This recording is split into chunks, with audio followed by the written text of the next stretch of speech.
줄을 쫙 맞춰서 줬습니다. 3일 만에 3일 만에 줄을 쫙 맞췄습니다. 제가 어제 그리고 그저께 이렇게 보통 저녁 집회만 하고 또 집도 어정쩡하게 가까워가지고 이렇게 집에 돌아가게 되니까 집에 가면 보통 10시가 좀 넘습니다. 10시가 넘으면 아침에 새벽 기도 때문에 4시 반에 제가 교회를 나가기 때문에 빨리 자야 되는데 그 시간에 가서 반드시 하는 일이 있습니다. 그게 뭘까요? 제 아내 얼굴을 보고 안아주는 거고, 그 다음에 제 아들 또 보고 같이 앉아서 얘기하는 거고, 그리고 제 딸아이가 공부하느라고 아직도 학교에서 못 왔어요. 전화해가지고 어디니? 아빠가 데리러 갈게. 그리고 그 시간에 차를 운전해가지고 학교까지 가서 아이를 데리고 왔어요. 미쳤죠? 근데 여러분, 제가 아이들이 아주 어릴 때는 일찍 잤습니다. 한 10시에는 반드시 잔다. 10시에 제 친구들이 이렇게 와서 우리 집에서 밤을 샌 적이 있습니다. 친구들이 우리 집에서 밤을 새는데 친구들 보고 야 10시가 딱 되니까 놀아라. 그래서 전 들어가서 잤어요. 지들끼리 놀다가 재미없으니까 가더라고요. 언제 가는지 한 12시쯤 나갔는데 자는 이유가 뭐냐면 새벽 기도를 제가 정신 차려서 하기 위해서 일찍 잤습니다. 근데 아이들이 크고 잠자는 시간이 늦어지기 시작하자 저도 잠자는 시간을 줄였습니다. 우리 아이들에게 맞춰가지고 11시에 자기도 하고 12시에 자기도 하고, 그러나 일어나는 시간은 똑같습니다. 이유는 뭐냐 하면 제게 아이들에게 그 좋은 시간을 만들어주는 아빠 노릇 하고 싶어서 그랬습니다. 오늘이 제 아들이 태어난 날입니다. 아들하고 아침밥도 못 먹고 저녁밥도 못 먹고 저 여기 와서 여러분들하고 있습니다. 빨리 집에 가고 싶습니다. 케이크라도 하나 사들고 가야 되겠다, 그런 생각을 하고 있는데, 제가 왜 이런 말씀을 드리는가 하면, 여러분, 예수 믿고 신앙생활을 한다는 것, 그리고 정말 훌륭한 신앙인이 된다는 건 어떤 걸까요? 교회에서 훌륭한 목사님이 되는 것 중요한 일입니다. 또 훌륭한 장로님이 되는 것도 매우 귀한 일입니다. 그렇게 되시기 바랍니다. 그리고 좋은 권사님 되는 것도 매우 아름다운 일입니다. 좋은 찬양대도 하시고 집사님도 되시고 또 이런저런 교회 안에서 누구보다도 열심히 있는 그런 신앙인으로 살아가시기를 바랍니다. 그렇게 되기를 바랍니다. 그러나 제게 있어서 정말 좋은 신앙인이란, 그리고 정말 좋은 목사란, 정말 좋은 장로님, 권사님, 집사님이란, 제가 목사님에게는 안 물어봐서 모르겠어요. 어떻게 하시는지 모르겠는데, 저는 좋은 목사 되기 이전에 좋은 남편이기를 희망하며 애쓰고 살아왔습니다. 그전에는 좋은 아들 되려고 굉장히 애를 썼어요. 왜 그런가 하면 하나님이 저를 목사로 콜링하기 전에 하나님이 저를 우리 어머니의 아들로 콜링하셨다라고 저는 믿습니다. 하나님이 저를 태어나 보니까 우리 어머니의 아들이었어요. 태어나 보니까 우리 아버지의 아들이었어요. 제 아버지는 제가 대학원 2학기 때, 대학원 2학기 다닐 때 그 가을 학기 10월에 갑작스럽게 천국 가셨어요. 딱 제 나이에 가셨어요. 60에. 굉장히 저는 아쉽습니다. 그때 저는 대학원을 다니고 있었고, 제가 우리 집에 6째이기 때문에 제가 우리 아버지 정말 제주도 여행도 한번 시켜드릴 수가 없었어요. 굉장히 큰 아쉬움으로 남아요. 아버지가 제가 산정교회 담임 목사로 오게 됐을 때도 살아계셨으면 얼마나 좋아하셨을까, 그런 생각을 하거든요. 그리고 우리 아버지 여행도 보내드리고 그랬을 텐데, 근데 저는 대학원 다닐 때 제 학비 되는 것도 정신이 없었으니까 사실 아버지에게 아들 노릇 제대로 하지 못했었어요. 다행스럽게 어머니가 좀 오래 사셔서 92세에 3년 전에 천국에 가셨어요. 그래서 어머니를 그래도 마지막에는 잘 이렇게 모셔드릴 수가 있었습니다. 제가 월요일 날은 아무것도 안 했습니다. 제가 우리 교인들에게 월요일 날은 저를 건드리지 마십시오. 월요일 날만큼은 제게 소중한 시간입니다. 그리고 반드시 했던 것이 어머니에게 갔습니다. 제 아내와 함께 아침에 아이들을 학교 보내고 그 다음에 아내와 함께 어머니에게 가서 밥을 해드린 것이 아니고 저하고 제 아내가 가만 앉아서 우리 어머니가 해주시는 밥을 먹고 왔습니다. 우리 어머니가 행복해 하셨기 때문에 어머니가 해주시는 밥을 먹으면서 역시 엄마가 해주는 밥이 최고야 그러면 굉장히 좋아하셨고, 제 아내 눈치 살펴가면서, 그리고 제 어머니 무릎에 이렇게 딱 머리를 대고 누워서 잠깐 쉬면서 어머니에게 목사인 제가 어리광도 부려보고, 그러면 어머니가 굉장히 좋아하셨어요. 그러고 나서 설거지 끝낸 다음에 어머니하고 저하고 제 아내하고 집 근처에 있는 마트에 가서 우리 어머니가 일주일 동안 잡수실 걸 잘 사서 집에 놓아드리고 돌아오는 게 제 월요일의 일과였습니다. 어머니를 아들로서 해야 될 일을 잘하는 것이 저는 목사로서 훌륭하게 사역하는 것보다 훨씬 중요하다라고 생각했기 때문입니다. 좋은 아들 되려고 애를 썼습니다. 제가 올해도 우리 65세 되신 어르신들 모시고 제주도에 여행을 갔었는데, 우리 아버지 제주도도 한번 못 가시고 천국 가신 아버지 여행시켜 드린다는 마음으로 사실 같이 가신 분들에게 제가 꽤 많은 여행비를 대드렸어요. 100분에게 전부 다. 우리 아버지 여행 보내드린다 그런 마음을 가지고. 여러분, 좋은 아들 되는 것은 굉장히 중요합니다. 아직도 아버지가 계시고 어머니가 계시면 좋은 자녀 되십시오. 교회에서는 굉장히 훌륭한 교인으로 유명한데 아버지가 보시고 어머니가 보실 때 나한테나 좀 잘하지 라고 생각이 된다면, 교회 가서 꼬박꼬박 11조는 하는데 아버지 어머니에게 용돈도 안 드린다면 그게 과연 하나님이 보시기에 기뻐하실까요? 좋은 자녀 되십시오. 좋은 남편 되셔야 됩니다. 하나님이 저를 목사로 콜링하기 전에 저를 먼저 제 아내의 남편 되게 하셨어요. 그래서 저는 좋은 남편 되려고 애를 씁니다. 지금도 애를 씁니다. 제 아내가 좋은 남편이라고 느끼고 있는지는 잘 모르겠는데 요즘 분위기 보니까 괜찮은 것 같아요. 제가 제 아내에게 좋은 남편 되자. 제가 산정육교에 처음 부임하니까 21년 전에 산정육교의 모습은 거의 목욕탕이었습니다. 남탕, 여탕 이랬었습니다. 이쪽엔 남자만 앉고 이쪽엔 여자만 앉았습니다. 제가 가자마자 제 아내하고 같이 앉아서 예배를 드렸는데 굉장히 기이하게 저를 쳐다봤습니다. 요즘도 제가 우리 교회 앞에서는 제 아내와 함께 손잡고 다닙니다. 어깨 동무를 하고 다닐 때도 있습니다. 제가 조금 팔을 높이 올려야 되지만. 그런데 여러분, 그런 나의 모습을 보고 굉장히 부러워하시는 성도들이 있다는 것입니다. 그래서 제가 계속 부러워해라 그렇게 말씀을 드립니다. 여러분, 목회하면서 제일 속상하고 가슴 답답할 때가 있어요. 어떤 권사님이 교회를 안 나와서 신방을 갔습니다. 왜지? 요새 교회 안 나오세요? 그랬더니 권사님이 저한테 이렇게 말씀을 하셨어요.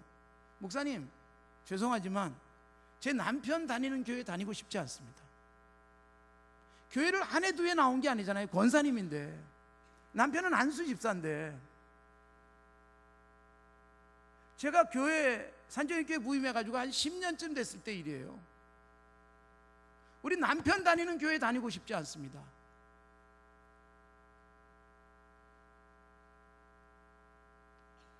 어떤 젊은 애기 엄마가 교회를 안 나와서 상담을 했어요. 우리 시아버지 다니는 교회 다니고 싶지 않습니다. 못된 며느리일까요? 시아버지 다니는 교회 다니고 싶지 않다는 며느리가 좋은 며느리로 느껴지진 않습니다. 그렇지만 며느리가 존경하고 교회에서 굉장히 열심히 있는 시아버님이거든요. 얼마나 교인들에게 즐겁게 해주시고 앞에 나가서 춤이라도 출 만큼 교인들에게는 잘해주시는 분인데 우리 시아버지랑 같은 교회 다니고 싶지가 않습니다. 결국 교회를 옮겨갔습니다. 제가 그 시아버지를 불러서 한마디도 얘기는 하진 않았습니다.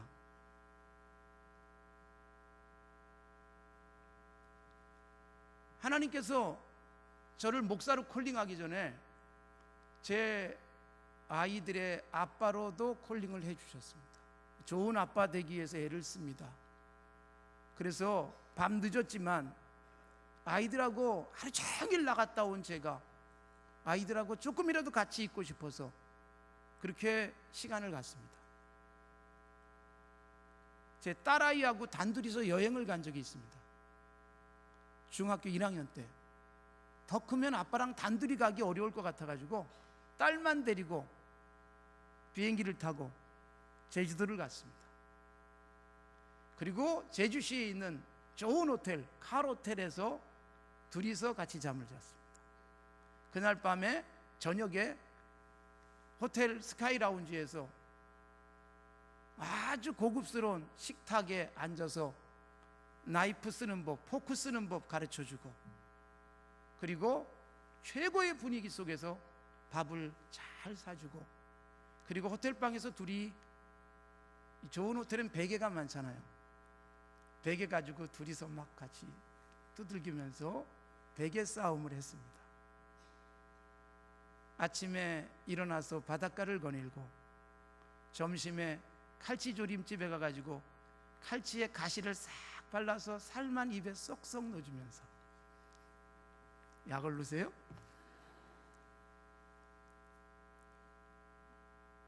여러분, 우리 아이는 그것 너무나도 좋은 추억으로 가슴에 안고 있습니다.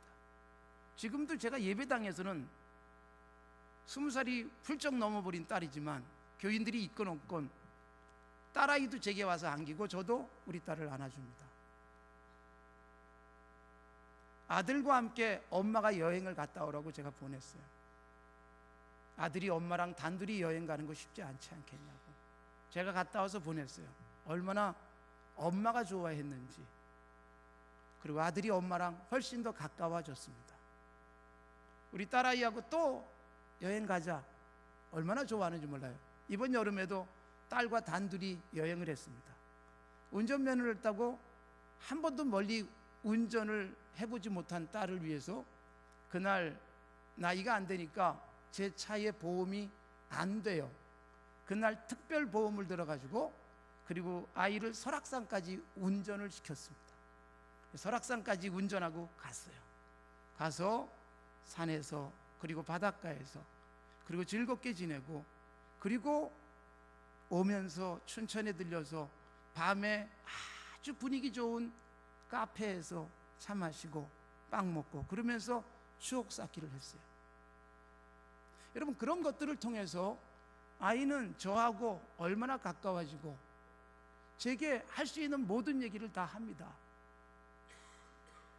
여러분, 좋은 아빠 되는 것 얼마나 중요하고 귀한 일인지 모릅니다. 목사로 살다 보니까 가족을 돌보지 못해야 되는 그런 목사님들이 얼마나 많으셨는지 아십니까?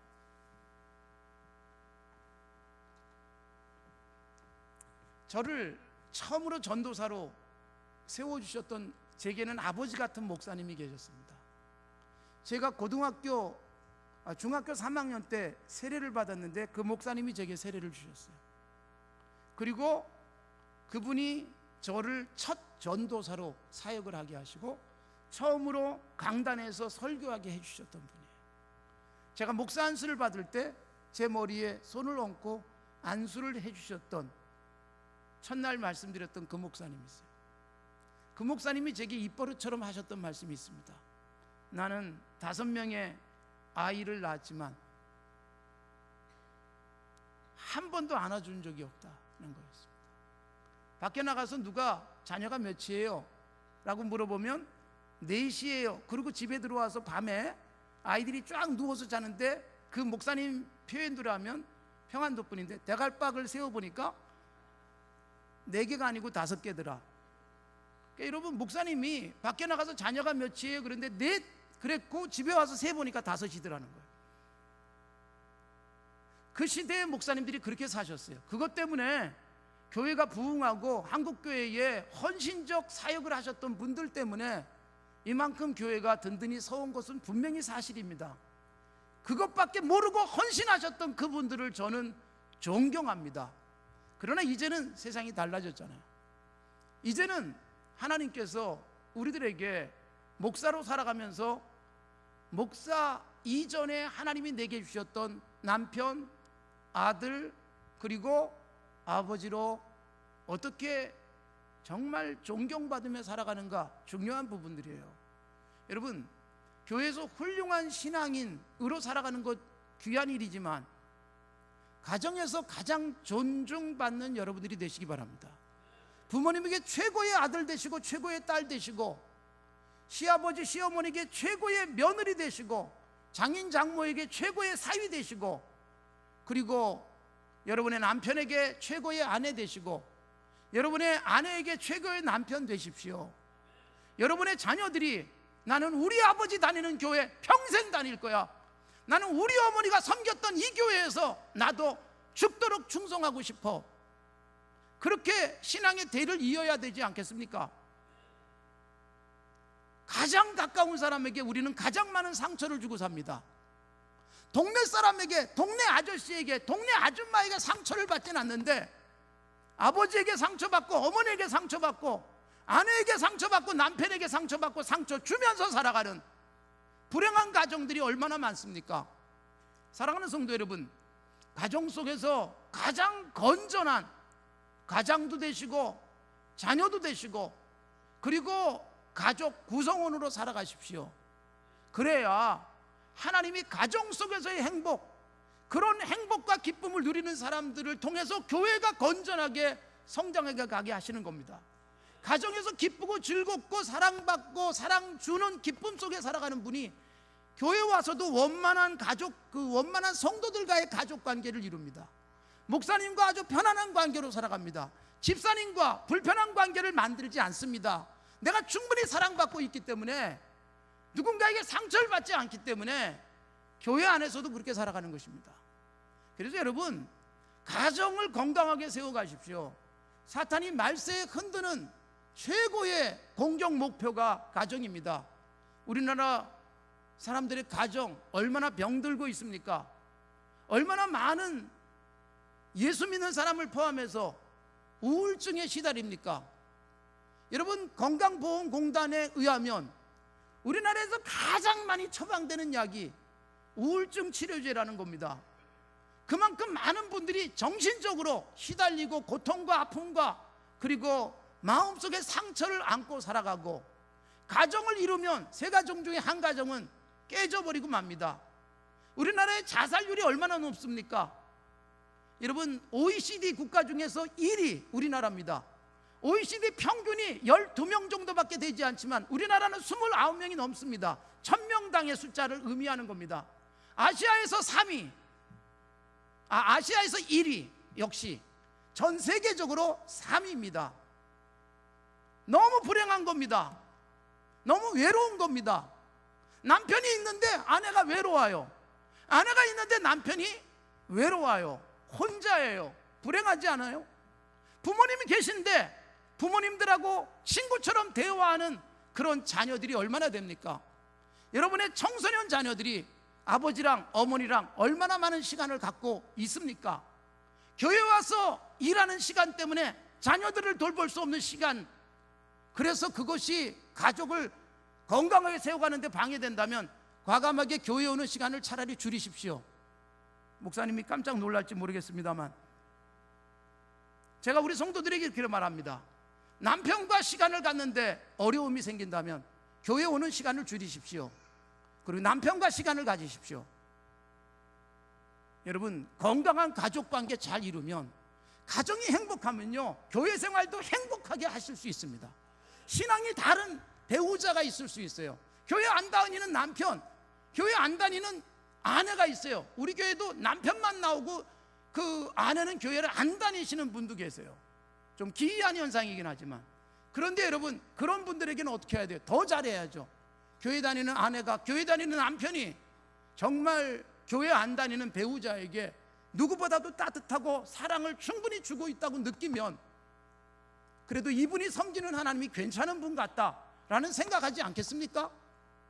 늘 교회 가서 정신없이 바빠가지고 남편이 집에 들어와도 밥 챙겨줄 수가 없고, 아내가 몸이 아파도 돌아볼 새가 없이 교회 가서 바쁘면, 여러분, 건강한 가족 관계를 이루기는 쉽지 않습니다. 가정 굉장히 중요합니다. 여러분, 좋은 남편 되시고, 좋은 아내 되시고, 좋은 아버지 되시고, 좋은 어머니 되십시오. 그리고 좋은 딸, 아들 되시기 바랍니다. 성경의 대부분의 이야기들이 가정 이야기입니다. 창세기 보십시오. 아담의 가정 이야기로 시작되죠. 노아의 가정 이야기입니다. 아브라함의 가정 이야기, 그리고 이삭의 가정 이야기, 야곱의 가정 이야기, 역기능적인 가정들이 있잖아요. 이삭의 가정 속에서 부모님의 편애가, 야곱이 대를 이어서 또 편애하면서 가정 속에 비극이 일어나잖아요. 구약의 수많은 가정들 보십시오.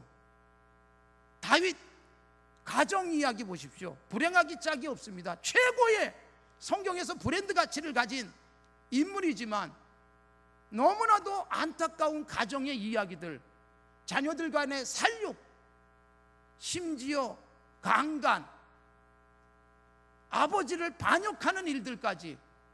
어떻게 다윗의 가정 속에 그런 일이 일어날까요? 가정 중요한 부분이에요. 훌륭한 왕, 성공적인 왕국을 이룬 다윗이지만 가정 속에서는 처절한 고통과 아픔을 겪었던 겁니다. 가정에 대한 모델이 성경에 곳곳에 나오고 있는 것은 가정을 아름답게 가꾸기를 원하고 계시는 것입니다. 그리고 더 나아가서 가정에서 건강한 가족관계를 누렸기 때문에 예수님이 십자가상에서 맺어준 가족이 있잖아요.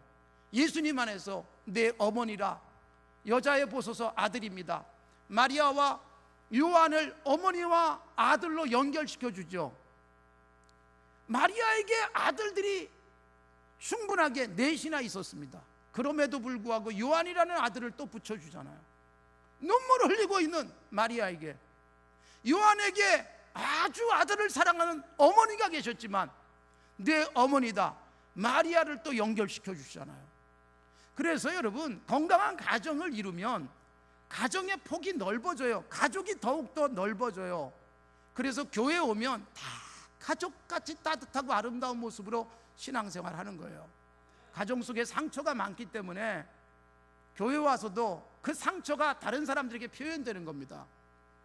제가 좀 아픈 얘기를 했을지 모르겠지만 가정이 치유되는 복이 있기를 바랍니다. 자, 오늘 우리가 읽은 창세기 49장은 야곱이 12 아들들에게 예언적 축복을 하는 겁니다. 야곱은 어제 말씀드렸지만 130세까지 험악한 삶을 살았습니다. 내가 자식을 잃게 되면 잃겠습니다. 43장 14절에서 이 고백한 다음에 나머지 17년이 영적으로도 환하게 열리고 편안한 삶을 살게 돼요. 잃게 되면 잃겠습니다. 이 고백한 다음에 인생이 바뀌었습니다. 잃지도 않았고 어마어마한 것을 얻었습니다. 그리고 여러분, 야곱의 젊은 날은 그냥 움켜쥐려고 했었던 그런 야곱이었지만 나이가 들어선 아버지하고 좀 바뀌었어요. 아버지는 젊은 날 굉장히 경건했던 이삭이었지만 나이 들어서는 앞에 있는 아들이 야곱인지 에서인지 분별이 안 돼가지고 축복을 잘못하는 일도 생겼고, 거기다가 더 영적으로 어두워진 것은 어느 아들이 더 큰 복을 받아야 될지를 모르던 영적으로 눈이 어두웠던 이삭이었습니다. 그런데 여러분, 야곱은 젊은 날은 그냥 돈, 움켜쥐는 것, 내가 원하는 건 기어코 가져야 되고 잃지 않으려고 뻐둥거리던 야곱, 하나님이 훈련시켜서 드디어 잃게 되면 잃겠습니다. 이 고백 이후에 여러분, 영안이 확 열리죠. 요셉 살아 돌아오죠. 그리고 애굽의 총리가 돼 있죠. 애굽에 가서 편안하게 살게 되면서 영안이 확 열렸는데 나이 들어서 자기 아버지처럼 눈이 보이지 않았습니다. 아예 사물이 분별되지 않을 만큼 깜깜하게 눈이 어두웠습니다. 그런데 여러분 보십시오. 야곱은요 죽기 전에 축복을 하죠. 요셉의 두 아들 므낫세와 에브라임이 야곱 앞에 이렇게 섰어요. 요셉이 아이들에게 할아버지의 축복을 받게 하기 위해서 장자는 아버지의 오른손 앞에, 차남 에브라임은 왼손 앞에 세워놨어요. 눈이 보이지 않는 야곱은 그냥 손을 얹어서 축복만 하면 돼요. 오른손의 복을 장자에게, 왼손의 복을 차남에게 그냥 하기만 하면 되는데 손을 어긋맞습니다. 이렇게. 요셉이 깜짝 놀라서 아버지에게 왜 이러십니까? 손을 왜 이렇게 크로스 하십니까? 그때 야곱이 이렇게 말하죠. 안다 아들아, 나도 알아. 앞에 누가 서 있는지도 알고, 그런데 어떤 녀석이 큰 복을 받아야 될지도 내가 영안으로 보고 있다라고 선언을 하세요. 눈이 확 열린 선지자였습니다. 거기다가 49장에서는 12아들들에게 예언적 축복을 하죠. 루벤, 시므온, 레위, 유다, 단, 납달리, 갓, 아셀, 이사갈, 스불론, 요셉, 베냐민 12명의 아들들에게 예언적 축복을 합니다. 그런데 여러분, 오늘 우리가 읽은 말씀은 네 번째 아들인 유다에게 준 복이죠. 장남, 차남, 셋째 아들 다 유다가 받은 복을 받지는 못했습니다. 오히려 첫째 아들, 둘째 아들, 셋째 아들은요, 창세기 49장 1절부터 7절까지 읽어보시면 저주를 받습니다. 장남은 탁월하지 못할 것이다. 차남 시므온과 레위는 흩을 것이다. 저주를 선언합니다. 여러분, 어떤 자식에게는 저주, 어떤 자식에게는 축복, 어떤 아버지가 자식들에게 축복하고 싶지 않겠어요? 그런데 여러분, 저주를 합니다. 그리고 어떤 자식에게는 엄청난 복을 빌어줍니다. 이유가 뭘까요? 자, 보십시오. 28절을 한번 보시기 바랍니다. 중요한 말씀 28절 우리 같이 함께 읽겠습니다. 28절 다 같이 찾으셨어요? 예, 시작.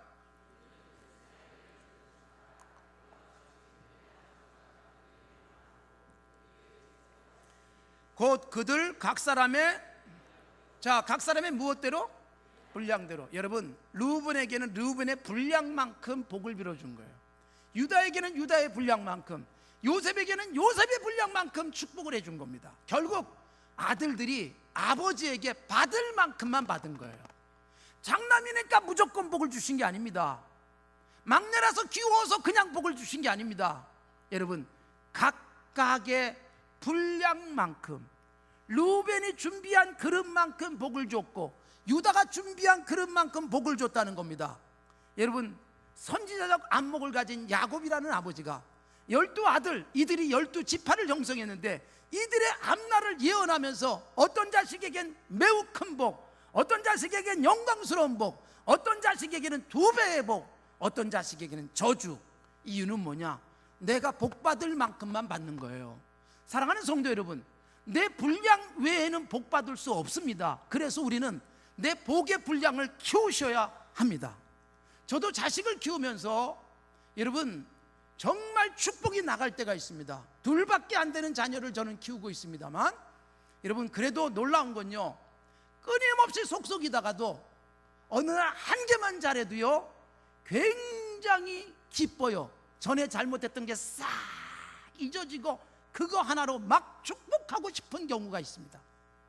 제가 오늘 제 아들 얘기를 조금 하겠습니다. 오늘 생일인 아들 이야기를 왜 하는가? 뒤에 가서 유다 복받은 이유를 이야기할 때 여러분 훨씬 이해가 잘 되도록 하기 위해서 이런 말씀을 좀 드리겠습니다. 그렇다고 샅샅이 얘기를 하지 않겠습니다. 우리 아들의 사회생활에 지장이 있을까봐. 10월 16일인 생일인 제 아들은 자라나면서부터 이제 결국은 음악의 길로 들어섰습니다만 굉장히 센시티브하고, 그리고 어쨌든 섬세한 부분이 있었습니다. 아들 녀석은 학교를 갔다 오면 학교에서 있었던 얘기를 다 해줬어요, 저한테.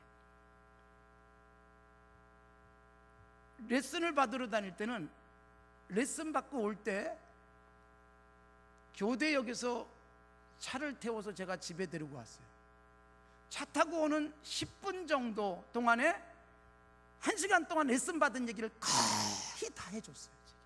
물어보지도 않았는데 굉장히 살갑게 아버지와 아들 사이에 대화가 많았습니다. 근데 초등학교 때부터 이 녀석은 굉장히 독특했습니다.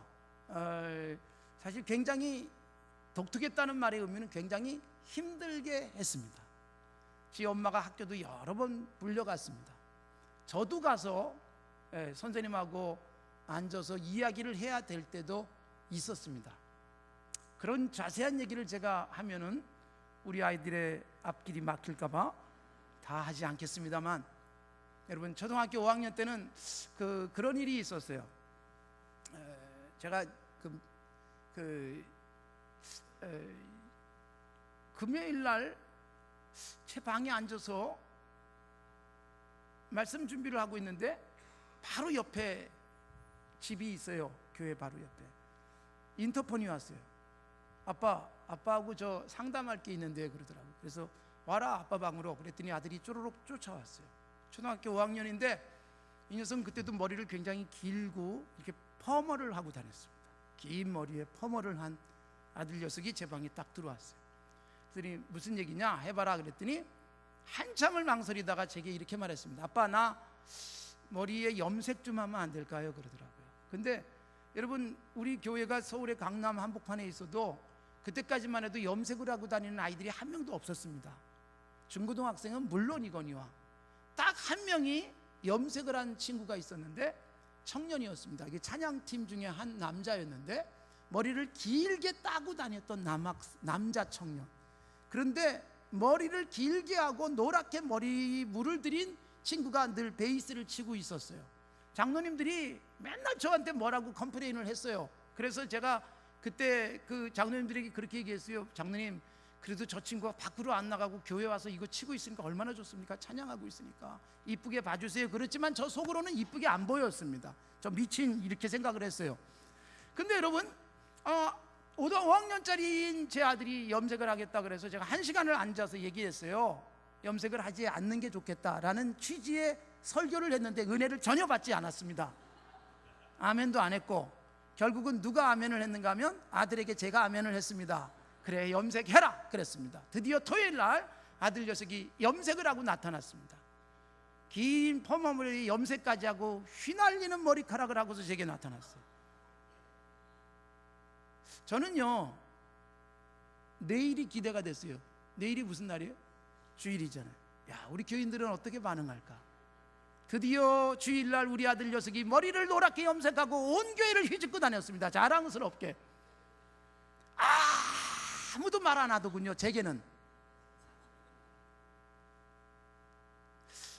저는 속으로는 굉장히 불편했습니다. 근데요 제가 하나 달라진 게 있어요. 그날부터 그 찬양팀의 청년 머리 노랗게 길게 하고 다니는 그 청년이 그날부터 이쁘게 보였습니다. 너 정말 멋있다. 제가 자주 그러고 다녔습니다. 그날부터. 그러다 중학교 1학년이 됐습니다. 중학교 1학년인데 저녁에 밥 먹기 위해서 식탁에 딱 앉았어요. 근데 아들 녀석이 제 앞에 앉았는데 밥을 먹다가 뭔가 눈에 딱 띄는 게 있어가지고 딱 째려봤더니 제 아들이 귀에서 뭔가 반짝거리고 있었습니다. 귀를 뚫고 귀걸이를 하고 왔습니다. 아무 얘기도 안 하고 밥을 다 먹었습니다. 그리고 그 뒤로 아예 말도 안 했습니다. 한 달쯤 지났는데 아들 녀석이 저를 찾아왔어요. 아빠 나 귀를 뚫고 오는 그날 그냥 죽을 각오하고 왔대요. 별대 목숨을 다 걸어요. 그죠? 그런데 아빠는 왜 아직도 아무 말도 안 하냐 그겁니다. 그래서 야 임마 이미 뚫고 온 걸 내가 어떡하냐. 여기 중학생들이 있는 것 같은데 하라는 얘기 아닙니다. 이미 뚫고는 어떻게 하냐. 그러고서 제가 데리고 나가서 귀걸이를 하나 사줬습니다. 속은 뒤집혔습니다. 나는 한 번도 안 해본 거를 이 녀석은 하고 있으니까. 그래서 기도가 나가기 시작하는데 오 하나님 이 녀석은 뭔가 독특하게 살아야 되는 모양입니다. 하나님이 이 아이에게 주신 독특한 은사를 마음껏 개발해서 이 세상에서 멋진 무대에 서게 하옵소서. 그렇게 축복을 해줬습니다. 그리고 중학교 2학년 1학기를 다니고 학교를 그만뒀습니다. 검정고시 체제로 바뀌었습니다. 아이가 학교를요 다니는데 하고 싶은 공부만 합니다. 영 하기 싫은 건 아예 아무것도 안 합니다. 정말 하고 싶어하는 공부들은 잘해요. 수학도 잘하고 영어도 잘하는데 기술과정 기가라고 부르는데 기가 막히게 점수가 안 나왔습니다. 학기 말에 기가 선생님이 엄마를 불러가지고 이렇게 얘기를 했답니다. 우리 반에서 딱 2명이 점수가 17점을 줬는데 수행평가 빵점, 그래가지고 그 17점을 딱 2명이 받았는데 하나는 정신지체 장애하고 다른 하나는 어머니의 아들입니다 그러더래요. 그날로 학교를 그만뒀습니다. 야, 학교 그만 가라. 거기다가 그때부터 자기는 작곡을 하겠다 그래가지고 작곡을 해야 되고, 그 다음에 자기가 가고 싶은 서울예고가 꼭 가고 싶은데 성적이 좋아야 거긴 또 가요. 음악만 잘해야 가는 게. 근데 이 성적으로는 도무지 갈 수가 없어요. 그래서 학교를 그만두고 그때부터 검정고시 체제로 들어갔습니다. 검정고시 하는 동안에 얼마나 힘들었는지 몰라요. 여러분, 우리나라 아시죠? 중학교는 의무교육이기 때문에 자퇴가 안 됩니다.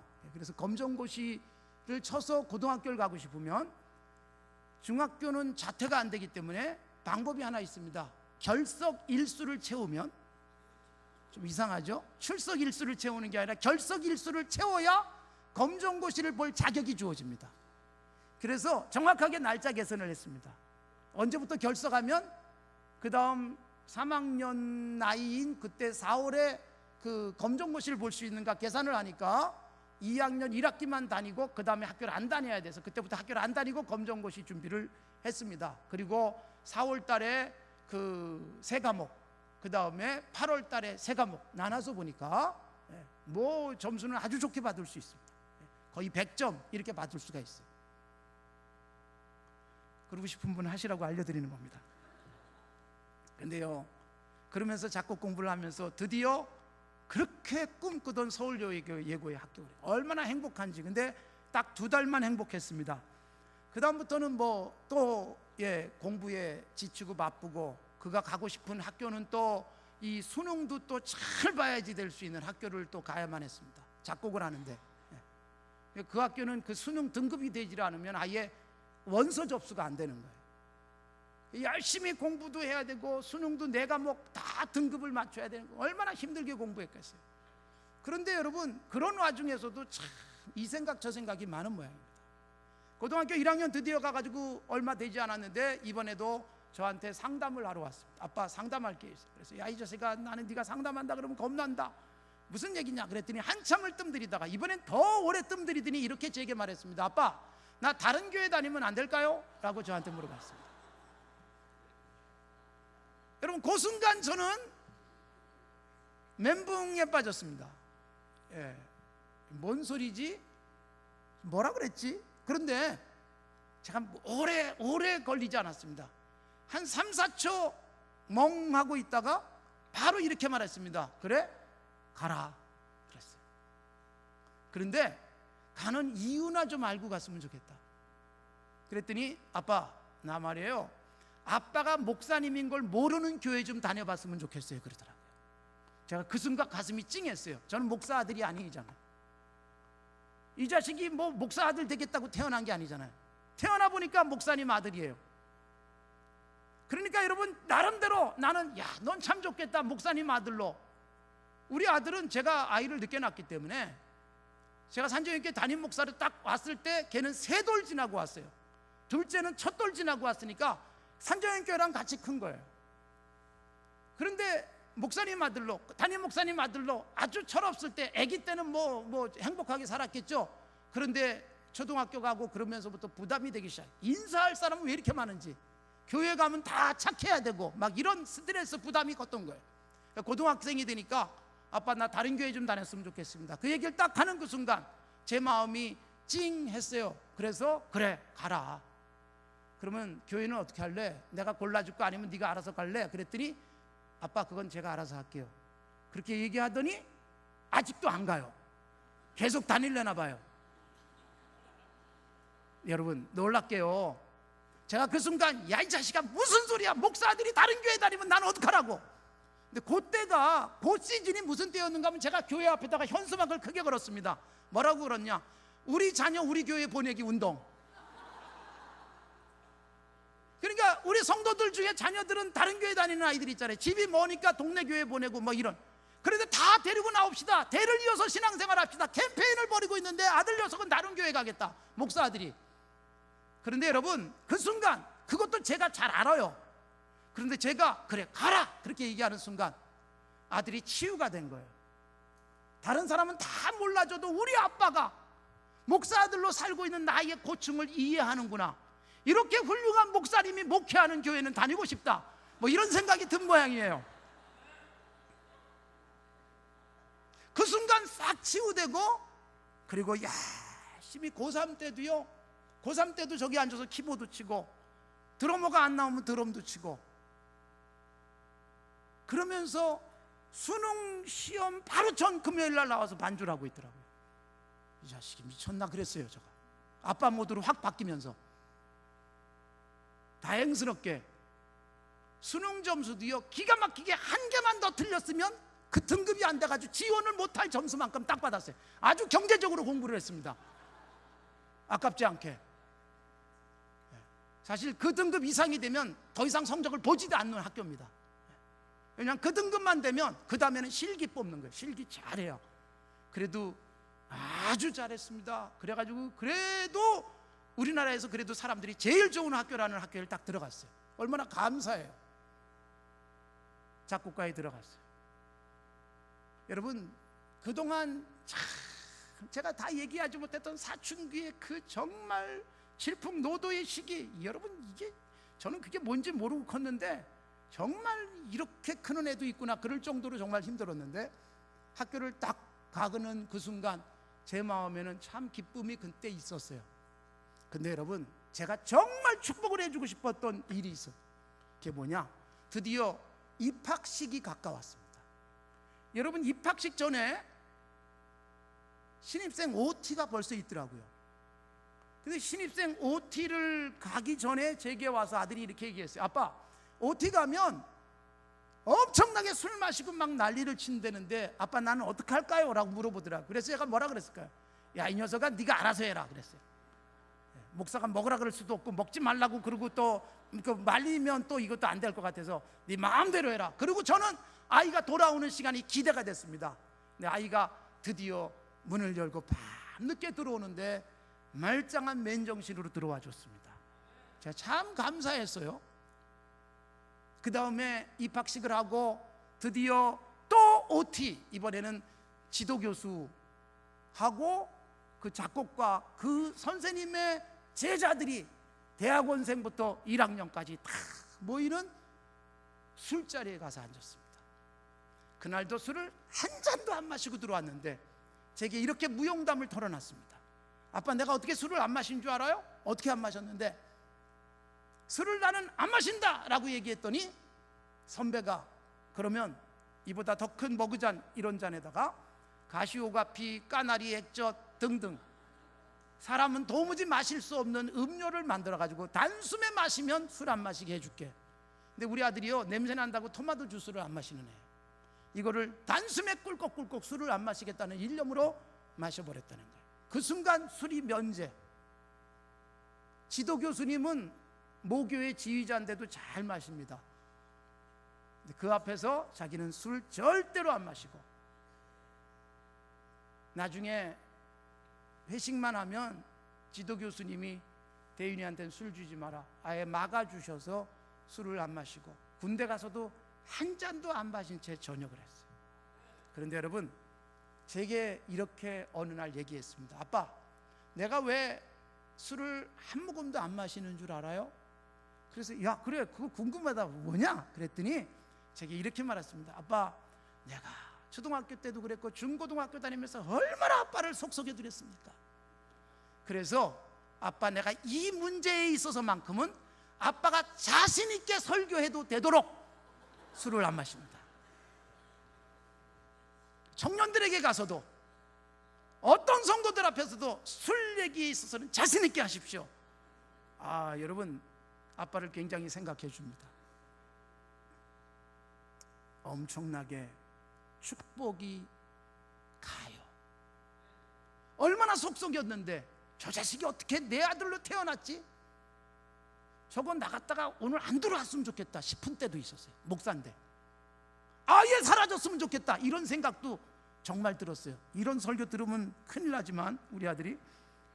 근데 여러분, 정말 똑같은 아들인데 어떤 날은 야 이건 내 자식 아니다, 하나님 어떻게 이런 놈이 내 아들로 태어났습니까, 막 이럴 때가 있었는데 그거 싹 한 번에 몰아내고 그냥 막 축복할 수 있을 만큼 딱 한 번만 잘해도 축복이 나가요. 그러니까 여러분, 유다가요 계속 잘해서 축복받은 게 아닙니다.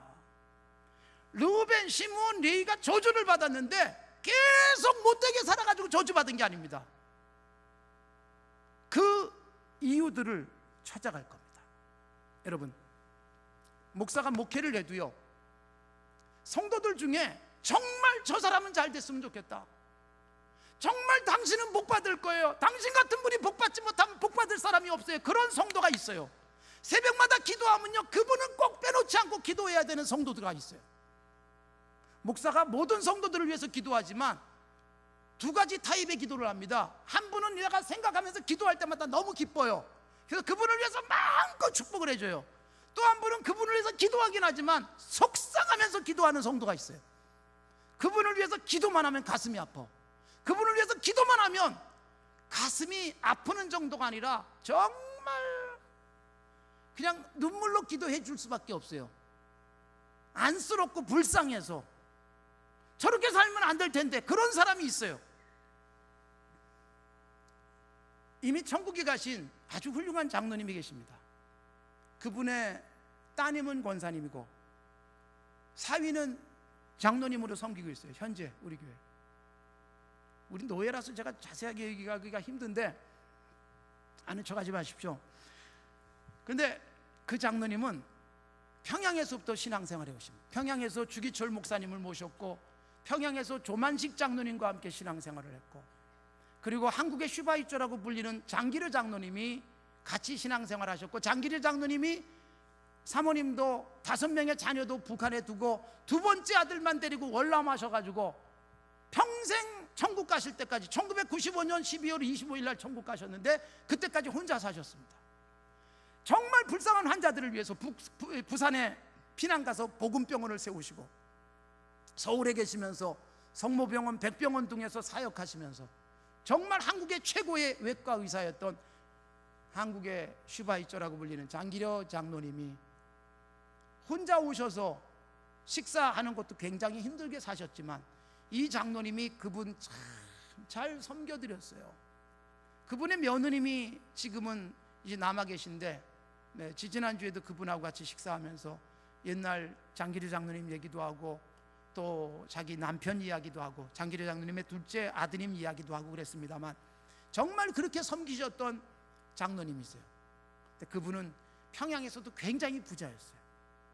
그리고 월남에 가지고도 돈을 많이 버셨습니다. 곳곳에 땅들이 있었습니다. 우리 교회 기도원도 그분이 주셨어요. 우리 교회 묘지도 그분이 주셨어요. 전국적으로도 많은 활동을 남전도의 장로의 활동을 하셨습니다. 늘 돈을 갖고 다니셨어요. 그분은 카드도 쓰지 않고 그리고 수표도 쓰는 적이 없어요. 항상 현금을 갖고 다녔어요. 근데 언제나 제게 와서 목사님 이 일 얼마가 필요하죠? 그래가지고 돈을 꺼내주시는데 5만 원짜리도 없을 때 만 원짜리를 꺼내주시는데 어떤 날은 200만 원도 꺼내주세요. 200만 원 필요하다고 주머니에서 200만 원이 나와요. 만 원짜리 200장이. 아, 300만 원이라 그럴 걸 그랬다. 그렇게 생각이 막 다 있어요. 돈을 늘 갖고 다니시는 거예요. 이유가 뭘까요? 주려고. 제가 필요하면 주려고 늘 갖고 다니시고. 근데 그분이 천국 가셨어요. 그런데 그분은요 살아계시는 동안 양복도 그렇게 부자인데 서초동에서 아주 참 예쁜 단독주택 그리고 사셨어요. 교회에 가까운데. 그런데 양복은 한 20년쯤 된 양복을 늘 입고 다니셨어요. 구두는 금강 뭐 이런 거 한 번도 신어본 적이 없어요.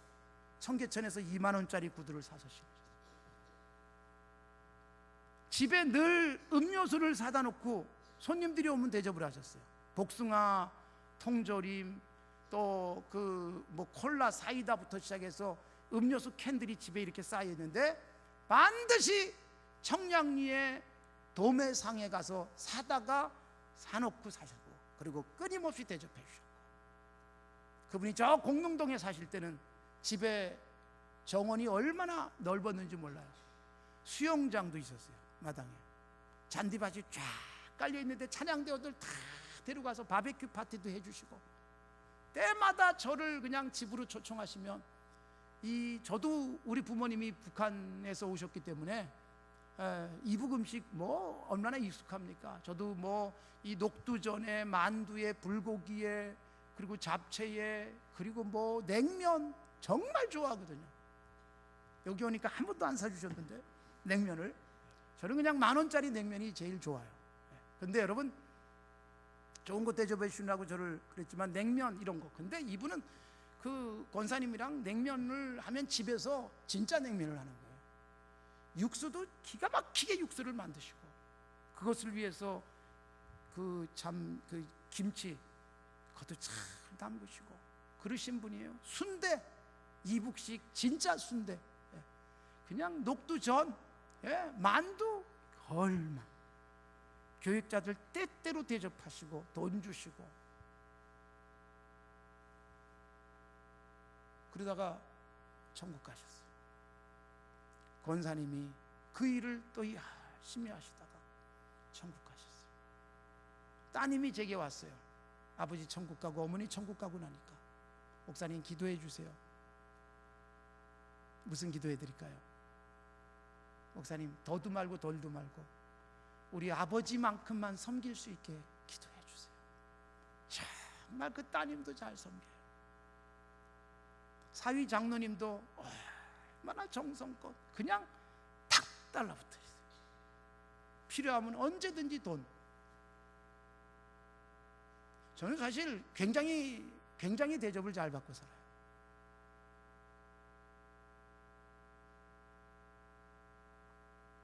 축복이 그냥 나가는 분들이에요. 잘 됐어요. 장로님의 이남 이녀가 다 같이 남매를 똑같이 낳고 미국에서 그리고 한국에서 다 잘 나가시는 아주 복된 삶을 살고 계세요. 그냥 목사가 막 축복하고 싶은 거예요. 이 사람이 복받지 않으면 아무도 복받을 수 없는 그런 사람이다라고 생각할 정도의 그런 삶. 사랑하는 성도 여러분, 야곱이 축복을 하는 겁니다. 루벤, 저주예요. 둘째 아들 시몬, 저주. 레위와 함께, 셋째 아들과 함께 흩어지는 저주. 장남은 탁월치 못한 저주. 이유가 뭔지 아세요?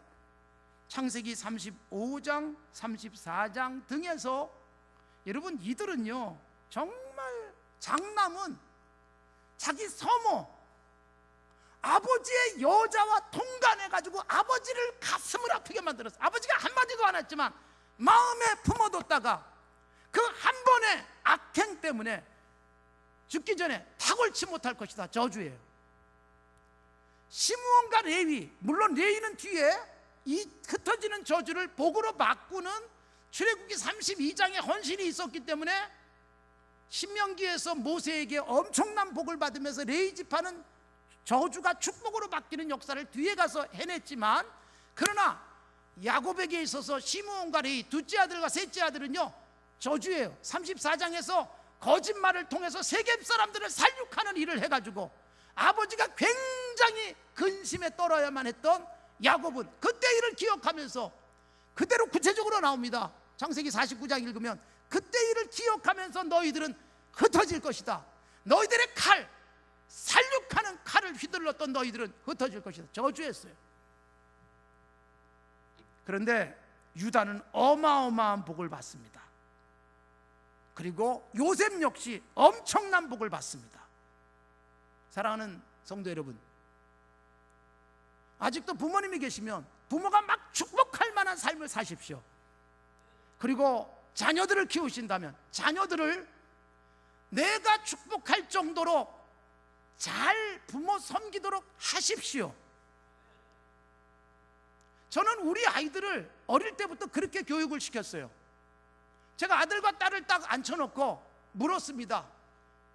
중학교 때는 제가 아들에게 물었어요. 아들 녀석에게, 야, 너 이 다음에 돈 벌면 아빠한테 한 달에 용돈 얼마 줄래? 라고 그거 물었어요. 이렇게 말했습니다. 나는 산정연교에서 내가 뭐 은퇴하면 대접을 잘 해줄 수 있는 좋은 교회다. 내 평생은 책임져 줄 것이다. 그런데 나는 교회 대접받기보다 네가 나를 잘 섬겼으면 좋겠다. 그러면 하나님이 너한테 복 줄 거니까. 그리고 네가 아버지한테 잘할 정도가 되면 너는 성공한 거 아니니? 그러니까 너 용돈 얼마 줄지 얘기해라. 그랬어요. 아들이 이렇게 저렇게 생각을 하더니 이렇게 제게 약속을 했습니다. 아빠, 한 달에 400만 원 드릴게요. 그런데 제가 속으로 어떤 생각이 들었을까? 야, 이 자식아, 한 달에 400만 원 벌기나 해라. 이런 생각이 막 드는데 그 순간 어떻게 했을까요? 제가 야, 뻥치지 마, 그러질 않았습니다. 바로 그 자리에서 머리에 손을 얹고 축복을 해줬습니다. 오, 하나님, 이 아들이 제게 400만 원 용돈을 주겠다고 지금 약속을 했는데 하나님이 들으신 줄로 믿습니다. 하나님, 이 아들이 그렇게 되게 하옵소서 축복을 해줬어요. 아들이 고등학교 가니까 조금 현실적인 계산을 좀 했나 봐요. 어느 날 제게 와가지고, 아버지, 계약을 좀 변경합시다 그러더라고요. 뭔데? 그랬더니 아빠, 200만 원 하면 안 될까요? 절반으로 깎였어요. 제가 어떻게 했을까요? 그래, 계약 갱신 기도하자. 그리고 기도해 줬어요. 또 하나님, 200만 원. 그리고 기도해 줬어요. 여러분, 제가 왜 그럴까요? 니들이 그렇게 하면 하나님이 너희들에게 복 줄 거야. 아빠는 넉넉해. 여러분, 자녀들에게 좀 힘들어도 여러분 잘 섬기기 그냥 하세요.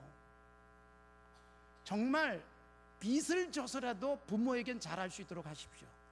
레위기 19장에 중요한 말씀이 나와요. 그게 뭐예요? 샘머리 앞에 일어서고 노인의 얼굴을 공경하고, 그 다음 뭘까요? 여호와를 경외하라. 여러분, 기가 막힌 말씀이에요. 레위기 19장 32절, 샘머리 앞에 나보다 나이 많으신 어른은 무조건 존중해라. 노인의 얼굴, 주름살이 짜글짜글한 그 어른을 보면 얼굴 자체를 공경해라. 부모님은 물론 나보다 연세 많으면 무조건 대접해줘라. 그러면서 그 뒤에 뭐라고 썼어요? 여호와를 경외하라. 하나님을 경외한다는 건 뭐예요? 눈에 보이는 어른들 공경하지 않는데 어찌 하나님을 경외하겠어요? 교회 와서 충성한다 그러는데 어른 무시하고 부모 무시하고 하나님이 경외 받으시겠어요? 가짜죠. 예배가 되겠어요? 쇼하는 거죠. 여러분, 요즘 와서 점점 부모님들 공경 안 하는 일들이 얼마나 많아집니까? 오죽하면 TV 뉴스에 계속해서 쏟아지고 인터넷에 쏟아지고 있는 젊은 녀석이 어른하고 부딪혔다고 시비 걸고 어른을 패고 그러는 불행한 일들이 일어나고 있잖아요. 우스갯소리, 농담처럼 들리는 얘기지만 이 동네는 제가 잘 모르겠지만 지방에 다니면서 보니까 아파트 이름이 사랑으로 뭐 이런 아파트도 있더라고요. 부영에서 만든 이 이름이 얼마나 좋습니까? 촌스럽고 편안하고. 근데 서울의 아파트들의 이름을 보십시오. 얼마나 복잡합니까? 막 월드 메르디앙, 발음도 안 돼요. 이브 센티움, 어너스빌, 쌍떼빌. 뭐야 이거 도대체? 뭐 막 프랑스 말에 뭐 다 섞여 있어요.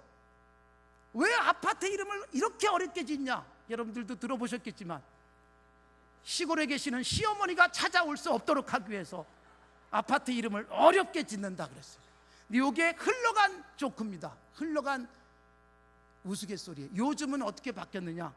아파트 이름을 다시 쉽게 짓기 시작했다. 왜냐하면 아파트 이름이 너무 어려워서 시어머니가 외울 수 없어가지고 시누이까지 데리고 오기 때문에, 시누이까지 데리고 오니까 너무 골치 아파서 시어머니 찾아오기 좋게 하는 게 훨씬 낫겠다.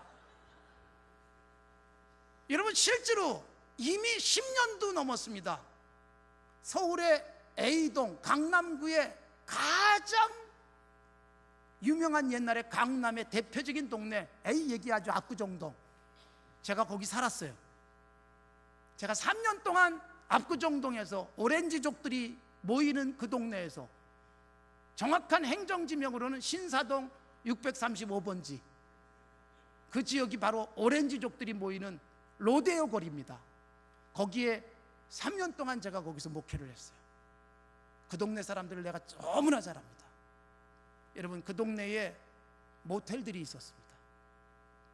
근데 그 모텔들이 한 10년 전부터 리모델링을 했습니다. 어떻게 리모델링을 했느냐? 침대 다 치우고 따뜻한 온돌방으로. 이유가 뭔지 아십니까? 압구정동에 큰 부자들이 살고 있는, 사실 강남 아파트의 대명사인 아파트들이 있는 그곳에 시골에서 시부모님들이 오시면 집으로 모시는 게 아니라 모텔로 모시기 시작했습니다.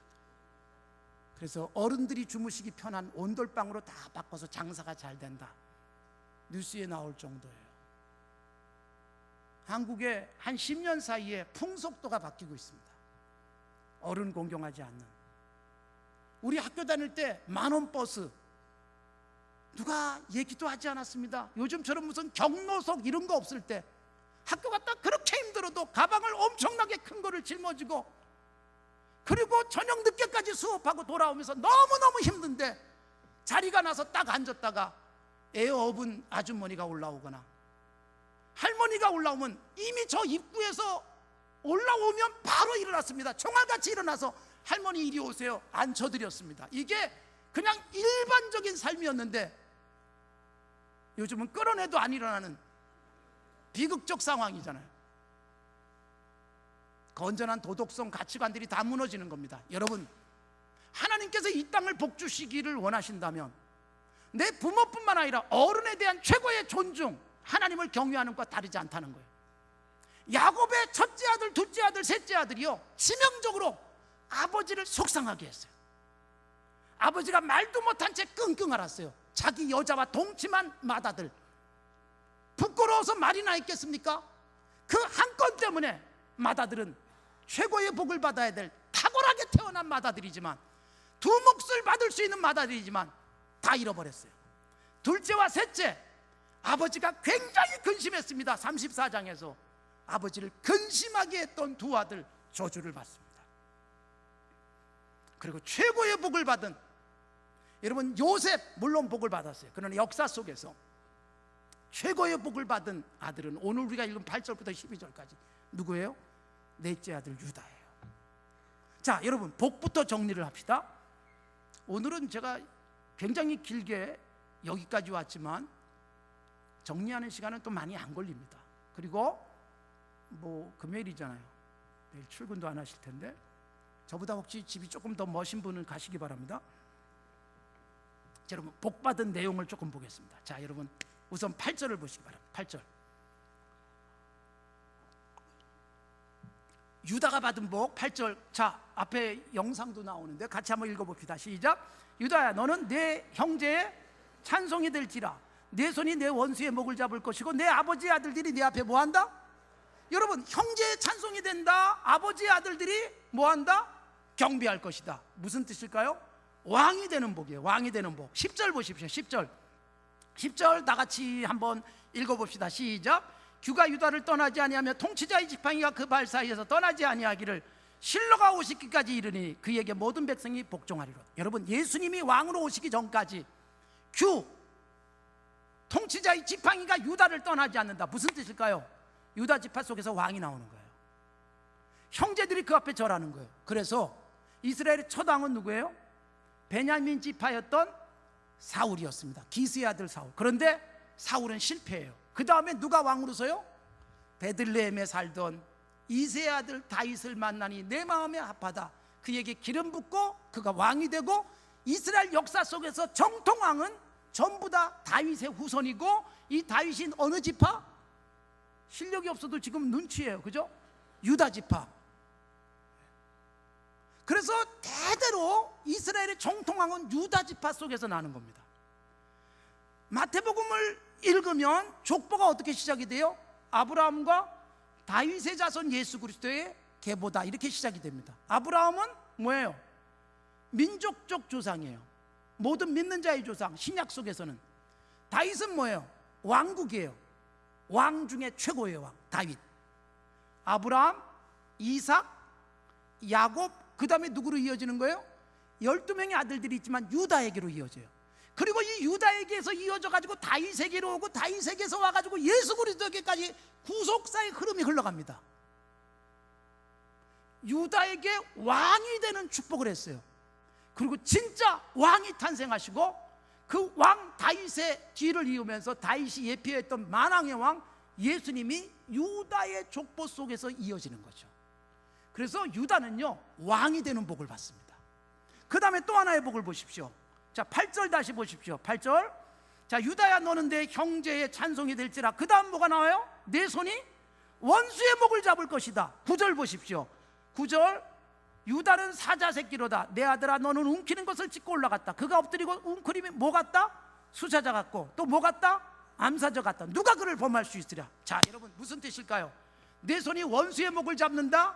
그 다음에 유다가 사자 새끼, 그리고 수사자, 암사자 같고 범할 자가 없다. 뭘까요? 승리자, 용사예요.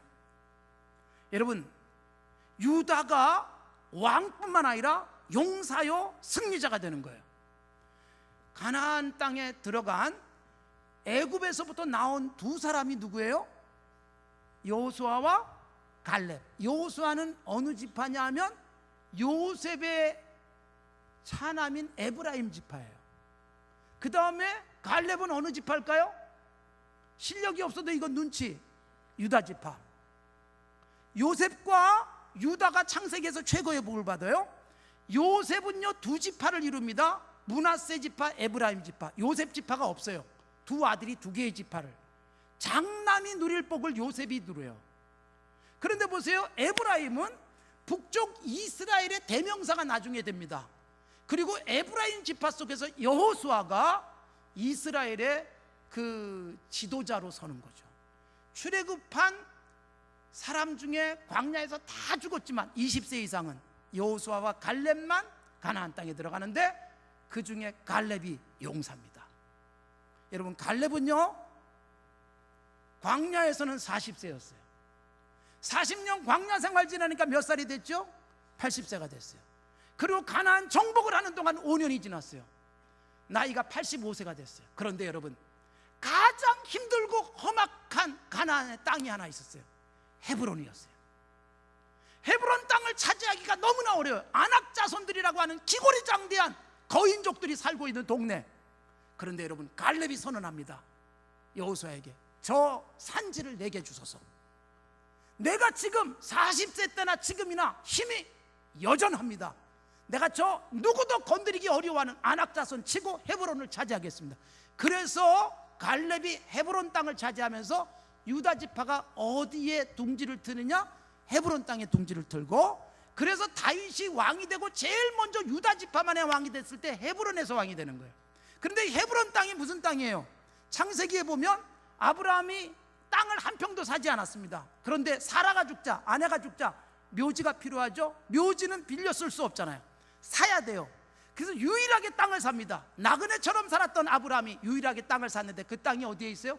헤브론이에요. 헤브론에 있는 막벨라 굴을 삽니다. 거기다가 사라를 장례치르고 아브라함이 들어가고 그 다음에 이삭이 들어가고 리브가가 들어가고 야곱이 애굽에서 죽었지만 이 막벨라 굴 헤브론까지 와서 장례를 치러요. 그러니까 여러분, 헤브론 땅은 뭐가 있는 땅이에요? 조상들의 묘지, 아브라함, 이삭, 야곱 대를 이어서 거기 있는 거예요. 유다가 조상들의 묘지, 자기들의 시조가 있는 묘지를 차지하는데 땅이 굉장히 험악하지만 그 땅을 딱 차지하면서 유다 지파가요 장자와 같은 어마어마한 복이 이어지는데 그걸 차지할 수 있는 용사가 갈렙이었단 말이에요. 거기다가 왕 중의 왕이 다윗이죠. 다윗은요 사무엘상 17장에 처음 등장할 때부터 용사였습니다. 소년이었지만 어릴 때부터 용사했던 골리앗을 무너뜨립니다. 용사. 다윗이 어디를 가든지 승리케 하셨다. 성경에 후렴구처럼 나와요. 역대기에. 다윗은 왕, 용사, 누구도 당할 자가 없고, 그 다음에 다윗의 족보 속에 쭉 이어지는 거예요. 유다의 족보 속에 쭉 이어지면서 만왕의 왕 예수 그리스도, 그리고 사탄의 권세를 짓밟고 승리하시는 진정한 승리자, 우리의 대장 예수 그리스도, 유다와 이어지는 거죠. 유다의 복 어마어마해요. 이것만으로도 큰데 그 다음 복 보실래요? 11절 보십시오. 11절과 12절 같이 한번 읽어보겠습니다. 11절과 12절 시작. 그의 나귀를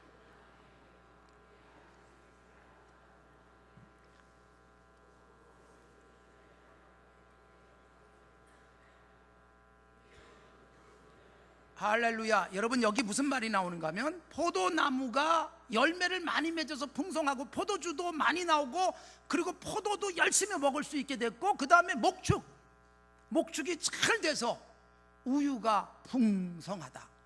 여러분, 이스라엘의 중요한 산업이 포도 농사, 그 다음에 목축이에요.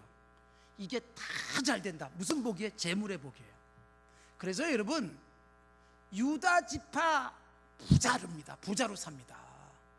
다윗이 죽기 전에 얼마나 많은 헌금을 했습니까? 성전 건축 헌금.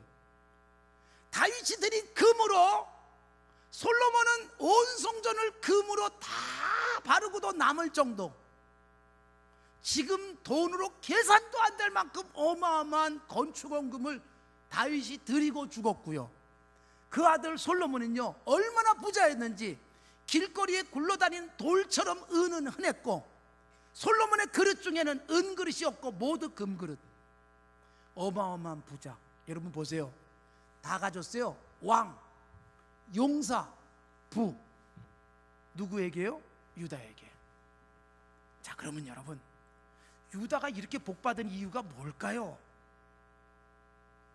근데 저는요, 창세기를 읽고 또 읽고 도대체 유다가 왜 이렇게 복을 받는 거야? 고민이 됐어요. 유다가 복 받을 이유가 없어요. 읽고 읽는데 오히려 유다가 복 못 받을 너무나도 중요한 사건이 나옵니다. 자, 여러분, 창세기 37장이 요셉이 팔려가는 장이에요. 그렇죠? 37장 다음에 몇 장이 나올까요? 너무 어렵죠? 몇 장이 나와요? 38장. 38장 다음에 몇 장이 나올까요?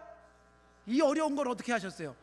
자, 37장, 38장, 39장 읽어보시면 37장 읽고 38장은 없다 생각하고 39장을 읽으시면 자연스럽게 연결이 됩니다. 무슨 얘기냐? 37장은 요셉이 형들의 미움을 받아서 팔려가는 사건이 나와요. 39장은 팔려간 요셉이 애굽에서 보디발의 집에 노예가 됐다는 이야기가 나옵니다. 37장 읽고 몇 장을 읽어야 자연스럽다? 39장. 그럼 38장은 뭐예요?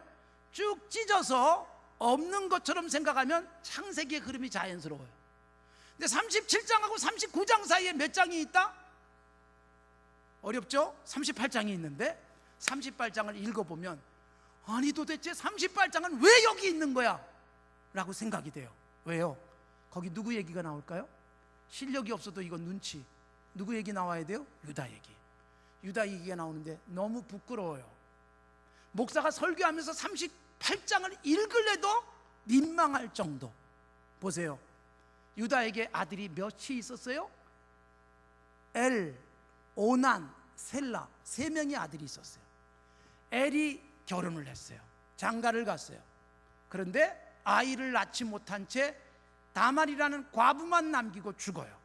왜 죽었느냐? 창세기 38장에 보면 여호와께서 보시기에 악해서 죽여요. 여러분, 그런데 유다는 자기 아들 장남이 하나님이 죽일 만큼 악한데 아들이 악한 걸 눈치도 채지 못해요. 뭘까요? 유다가 영적으로 그만큼 어두워요. 당시 계대결혼법에 의해서 장남이 자식을 못 낳은 채 죽으니까 장남의 대를 이어주기 위해서 동생 오난이 누구하고 결혼을 해야 돼요? 다말과 결혼을 했어요. 그런데 다말에게 결혼하고 난 다음에 오난이 또 죽어요. 이유가 뭘까요? 여호와 보시기에 악해서. 창세기 38장 읽어보십시오. 엘도 오난도 악해서 죽였어요. 자, 누가 남았어요? 이제 셋째 아들 셀라. 그러면 또 자식을 못 낳고 죽었으니까 장자의 자식을 이어주기 위해서 셀라가 누구하고 결혼해야 돼요? 다말과 결혼해야 돼요. 그런데 유다가 고민에 빠졌어요. 자, 유다가 큰아들을 다말과 결혼시켰는데 죽었어요. 어느 날 갑자기 이유도 모른 채. 동생을 또 결혼시켜줬더니 이유도 모른 채 또 죽었어요. 이쯤 되면 깨달아야 되는데 몰라요. 그리고 유다는 무슨 생각이에요? 아하, 여러분들이 혹시 그런 생각하실지 모르겠지만 며느리가 재수없는 여자가 들어와가지고 우리 아들들 다 잡아먹는다는 생각을 했습니다. 다말을, 성경에는 안 나와요. 그런 생각이 있었을 거예요. 그래서 다말을 불러서 이렇게 말합니다. 아직 셀라가 어려, 그러니까 너 친정에 가 있어라 그랬어요. 근데 다말이 눈치가 뻔해요. 아하, 우리 시아버지가 큰아들 죽고 둘째 아들 죽으니까 막내까지 죽을까봐 나하고 결혼 안 시키는구나. 그래서 갑니다. 그러면서 마음에 뭐가 생겨요? 아, 내가 이 자식을, 이 집안의 대를 이어야 되는데 맏며느리로서 대를 잇지 못하면 안 되지. 그래서 무슨 짓을 합니까? 상상도 하기 어려운 일인데 며느리가 창녀로 변장하고 시아버지가 다니는 곳에서 딱 지키고 있어요. 시아버지가, 유다가 지나가다가 창녀를 보고 흥정을 합니다. 그리고 창녀에게 들어갑니다. 자, 여러분, 여기서 유다의 영성이 나오죠. 큰아들, 작은아들은 악해서 하나님이 죽이는데 아들들이 악한 줄도 모를 정도로 유다는 영적으로 병들어 있어요. 거기다가 창녀를 보고 들어갈 정도로 도덕적으로 부패해 있어요. 그리고 태어난 아들이 누구예요? 여러분, 기가 막히게 마태복음을 딱 펼치자마자 아브라함과 다윗의 자손 예수 그리스도의 계보라. 그 다음에 뭐라고 돼 있어요? 아브라함이 이삭을 낳고 이삭이 야곱을 낳고 야곱은 누구를 낳았어요? 유다와 그 형제를 낳고, 유다로 흘러가죠? 장남이 아니에요. 유다와 그의 형제를 낳고, 그 다음에 유다는 누굴 낳았다? 베레스와 세라를 낳고. 이렇게 쓰면 참 좋을 텐데 마태가 굉장히 짓궂습니다. 마태가 뭐라고 말합니까? 마태는 마태복음을 유대인들, 유다 지파의 후손이라고 자부하는 사람들에게 쓰는 거예요. 그런데 이렇게 말합니다. 유다는 다말에게서 베레스와 세라를 낳고. 뭘까요? 유다, 야, 너희들 뭐 자랑스럽게 여기지? 얼마나 부끄러운 조상들인 줄 아냐? 그 얘기를 마태가 딱 까발리는 거예요. 그 뒤에 보면 다윗이 누굴 낳아요? 솔로몬을 낳았잖아요. 다윗은요, 아브라함과 다윗의 자손 예수 그리스도의 계보라 그렇게 써놨는데 다윗은 유대인들이 최고로 자랑스러워하는 왕이에요. 그런데 여러분, 마태는 뭐라고 써요? 다윗이 솔로몬을 낳고 그렇게 쓰질 않습니다. 누구에게서 솔로몬을 낳아요? 우리아의 아내에게서. 그것도 밧세바도 아닙니다.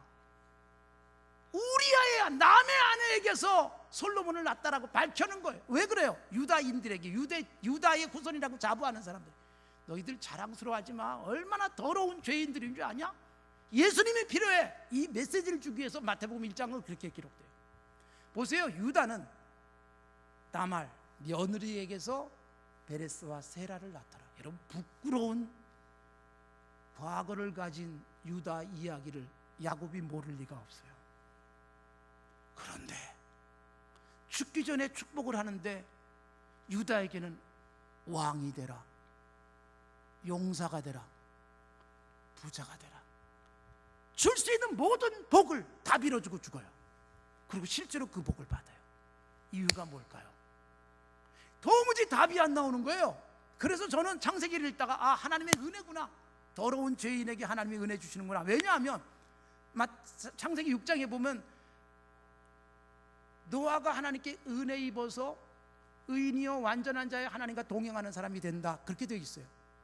창세기 25장에 태어나기도 전에 야곱은, 그렇게 교활하게 사는 야곱은 태어나기도 전에 어머니 뱃속에서부터 벌써 큰 자가 작은 자를 섬긴다, 축복이 임해요.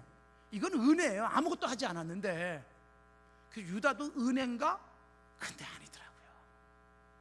자, 보세요. 어제 드렸던 말씀을 이어서 드리는 겁니다. 자, 요셉은 애굽의 총리가 됐습니다. 양식이 다 떨어졌습니다. 애굽에 양식을 사러 몇 명만 보냈다? 11명의 아들들 중에 10명만. 누가 남아있어요? 베냐민은 재난을 받을까 봐 10명만 갔다가 요셉을 만나고 시므온이 인질로 잡히고, 그 다음 어떻게 해요? 돌아와서 아버지에게 말합니다. 베냐민을 데려가야 믿어준답니다. 베냐민 데려가면 시므온도 돌아올 수 있고 양식도 또 사올 수 있습니다. 아버지 야곱이 어떻게 해요? 너희들이 나를 죽이려고 하는구나. 예? 내가 이제 베냐민마저 없어지면 나는 못 살아. 절대로 못 데려가. 인질로 잡힌 시므온 생각도 하지 않은 채 베냐민만 붙들고 있습니다. 그런데 벌써 2번 갔다 왔을 만큼 시간이 지나고 흉년도 2년이 돼가지고 앞으로도 5년 남아있는 상황 속에서 양식은 다 떨어져 갑니다. 이때 아버지를 설득해서 베냐민을 데려가는 사람이 유다였는데, 베냐민을 데려가는 유다, 그래서 결국 아버지가 유다의 설득 앞에 내가 자식을 잃게 되면 이르리로다 43장 14절 고백을 하고 베냐민을 데리고 애굽에 갑니다. 자, 애굽에 갔는데 무슨 일이 일어납니까? 여러분, 요셉이 너무너무 반가운 거예요. 베냐민을 보니까 자기의 하나뿐인 동생, 얼마나 보고 싶었겠어요. 시간이 얼마나 지났습니까? 17살 때 해를 당하고, 그리고 노예로 살다가 감옥에 들어갔다가 30의 총리가 됐고, 7년 풍년이 지났고, 그리고 2년 흉년이 지났으니까 세월이 20년도 훨씬 훅 지나가 버렸어요. 오랜만에 보는 막내 동생, 자기의 친동생, 얼마나 반가웠겠어요. 요셉이 오랜만에 형제들이 다 만났어요. 근데 여러분, 요셉은요, 형들에게 복수하고 형들에게 나를 괴롭혔으니까 해코지하려고 이런 일을 꾸미고 있는 게 아니거든요. 요셉은 뭐예요? 이미 다 용서했어요. 다 잊었어요. 뭘 의도했을까요? 형들을 힘들게 하면서, 형들이요, 이 괴로움을 당하면서 그럴 때마다 무슨 생각을 떠올렸어요? 아하, 우리가 그렇게 요셉이 사정할 때 살려주지 않아서 하나님은 우리에게 벌 주는 거야. 그래서 이런 어려움을 당해. 이런 생각들을 계속했단 말이에요. 그래서 요셉은요, 형들이 회개할 수 있는 기회를 주는 거고, 또 하나는 동생이 죽이고 싶도록 미웠고, 그래서 노예 상인들에게 팔아버린 형들이 이제는 형제들 사이에 사랑하고 형제들 사이에 얼마나 아름답게 살고 있는지 확인을 해야 될 필요가 있었어요. 시므온을 그래서 인질로 잡고 베냐민을 데리고 오게 했고, 베냐민을 데리고 오자 너무너무 기뻐서 잔치상을 벌여주고, 그 다음에 시므온과 베냐민과 모든 식구들이 돌아가게 하면서 양식을 다 잔뜩 보냅니다. 그런데 여러분, 베냐민의 양식 자루에다가 요셉이 뭘 숨겨요? 은잔을 숨겨요. 그리고 군사를 쫓아가게 합니다. 너희들이 어찌하여 은혜를 원수로 갚느냐? 어찌하여 우리 주인의 은잔을 훔쳐갔느냐? 우리 주인이 얼마나 점을 잘 치는데 모를 줄 알았느냐? 여러분, 야곱의 아들들이 황당해요. 무슨 말입니까? 우리가 그럴 리가 없습니다. 그러면서 무슨 계약을 하느냐? 누구든지 은잔이 나오는 자루 주인은 종이 되겠다. 그리고 자루를 풉니다. 루벤 풉니다. 시므온 풉니다. 레위 풉니다. 다 푸는데 안 나와요. 마지막 베냐민의 자루를 딱 푸는 순간 거기서 은잔이 나와요. 기가 막힙니다. 형들은 다 죽을 상이 됐습니다. 다 끌려갑니다, 요셉에게. 그리고 가서 석고대제, 우리가 전부 다 당신의 종이 되겠나이다. 우린 집에도 못 갑니다 이제. 그런데 요셉이 어떻게 해요? 필요 없어, 다 가. 누구만 남어? 베냐민만 남아서 내 노예가 되면 돼. 기가 막힌 상황이 됐습니다. 이걸 어떻게 풀어야 되나? 아무도 나서지 않습니다. 장남도 나서지 않습니다. 시므온은 벌써 1년 넘게 애굽에서 억류되어 있었습니다. 레위도 나서지 않습니다.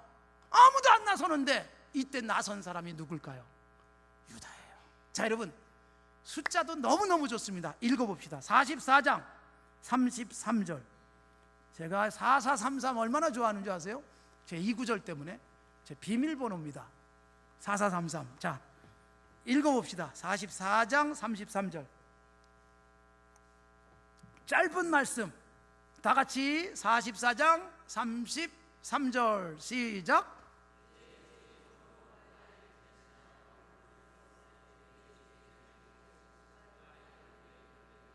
자, 여러분, 44장 33절에 아무도 해결책을 제시하지 못한 채 벌벌 떨고 근심에 빠져 있을 때 유다가 나섭니다. 요셉에게 나가서 제가 이 아이 대신 남겠습니다. 다 돌려보내시고 이 아이도 아버지 품에 돌려보내주세요. 이게 44장에 마지막 직전 절이에요. 33절이. 34절은 뭐예요? 이 아이와 아버지의 생명은 연결되어 있기 때문에 이 아이가 안 가면 아버지도 죽습니다.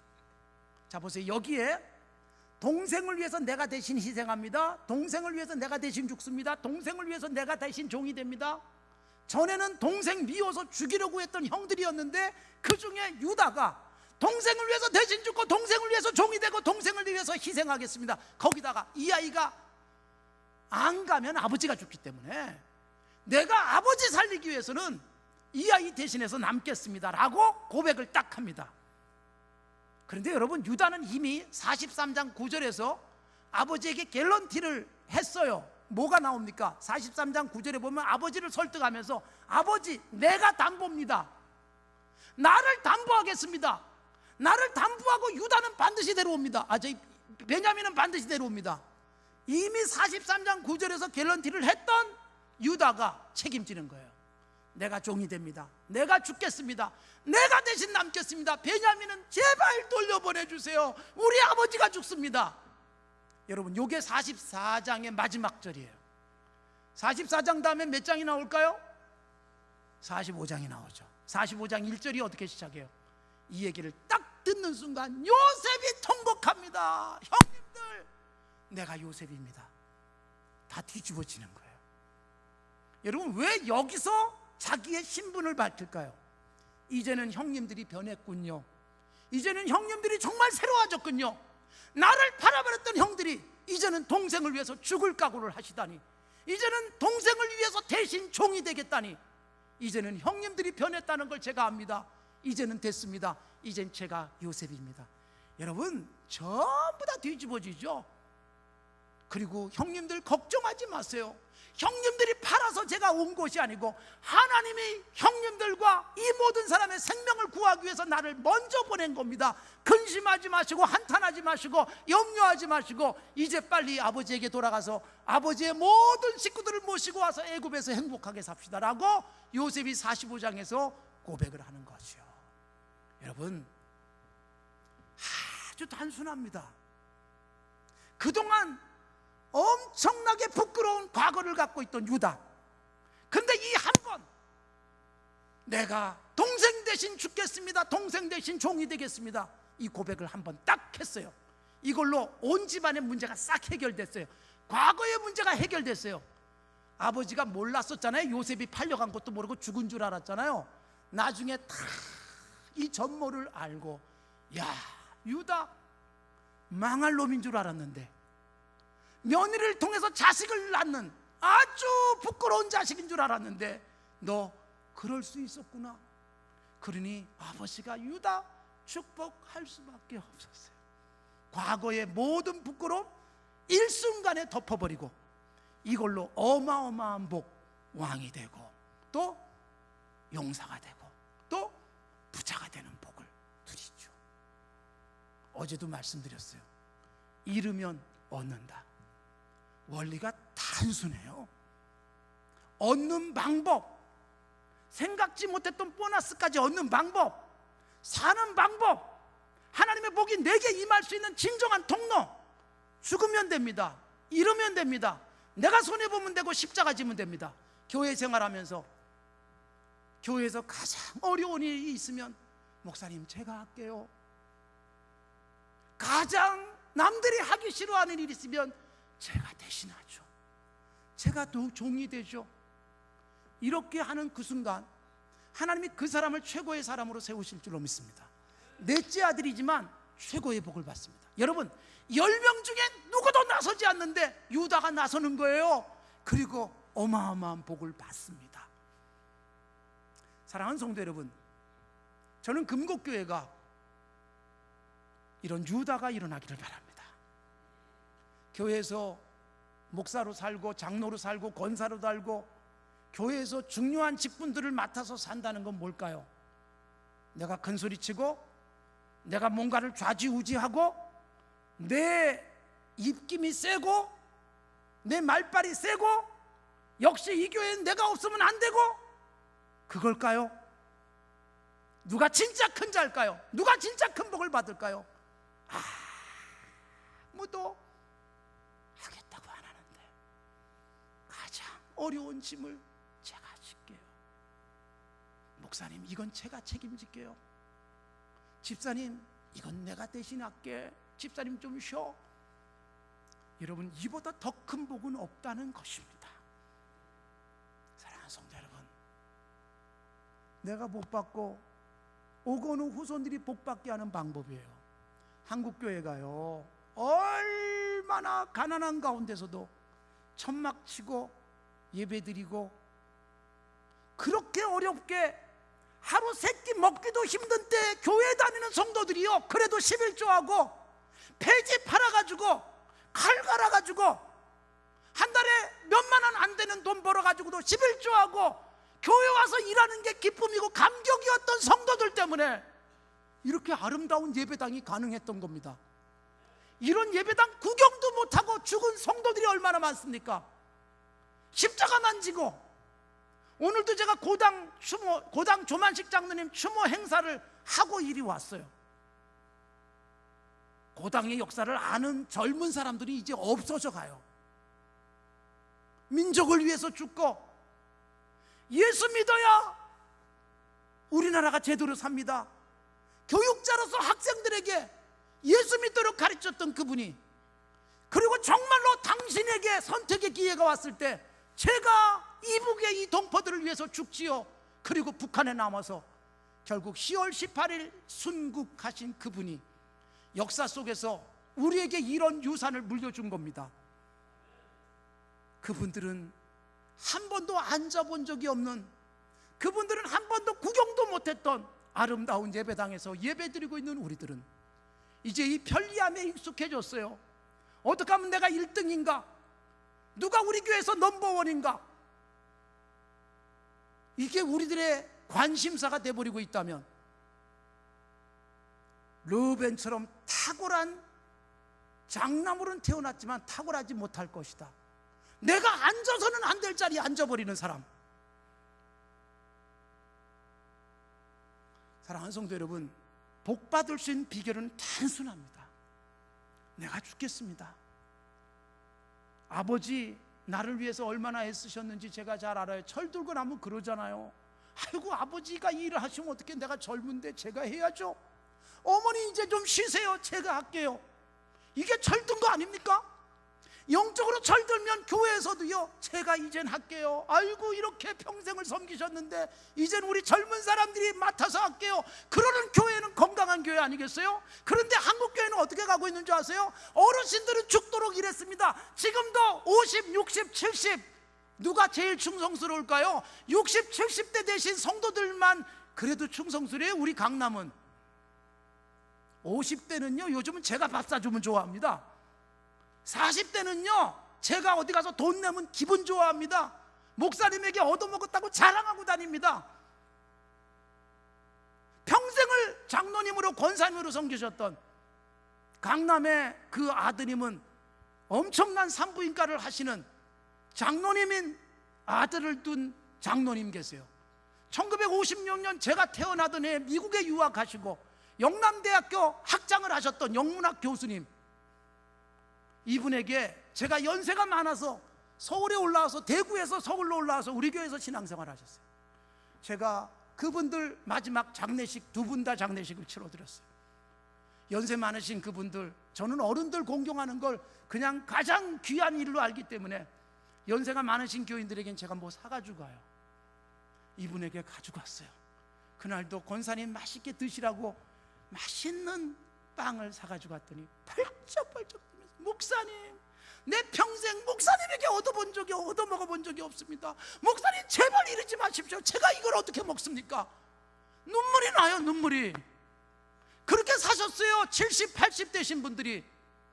과연 30, 40, 50 젊은 세대들이 그런 어르신처럼 십자가 지겠다고, 헌신하겠다고, 내가 좀 덜 쓰고 그리고 하나님 나라에서 헌신하겠다고 다짐하는 신앙의 때가 과연 이어지고 있을까요? 한국교회가 이젠 불편한 교회 가지도 않습니다.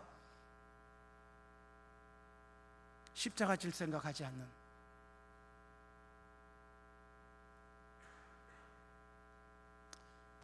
유다가 이 복을 받고 유다가 왕이 되거나 유다가 용사가 되거나 유다가 부자가 되지 않았습니다.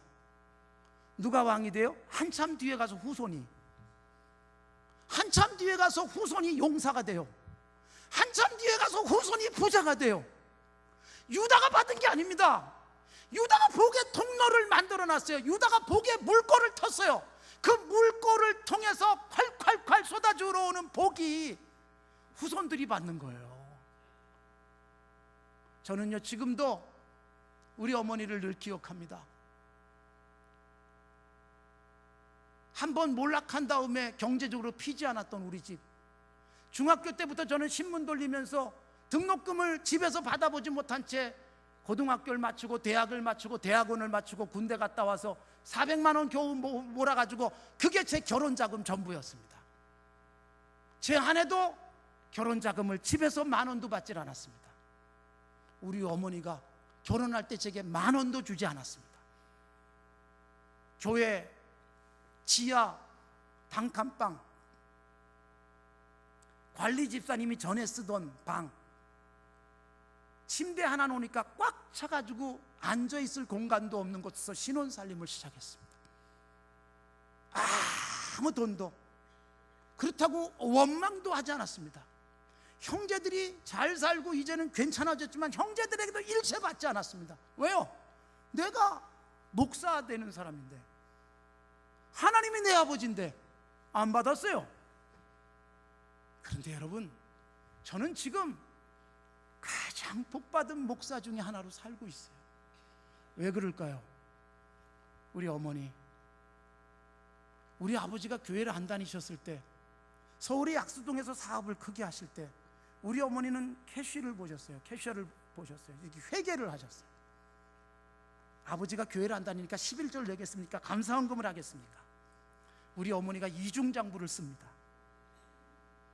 11조를 다 빼돌렸습니다. 헌금 다 빼돌렸습니다.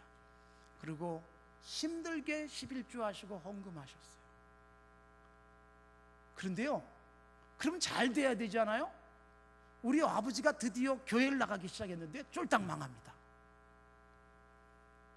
그리고 망하고 끝난 것 같습니까?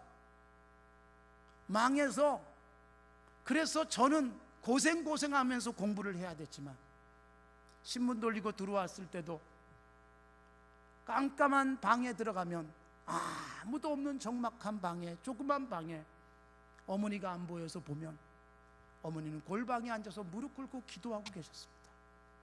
제 이름을 부르면서.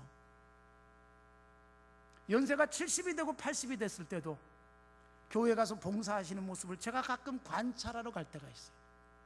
80이 됐으면 좀 쉬셔야 될 텐데 교회에서 무슨 행사하면 김밥 박스를 들고 돌아다니세요.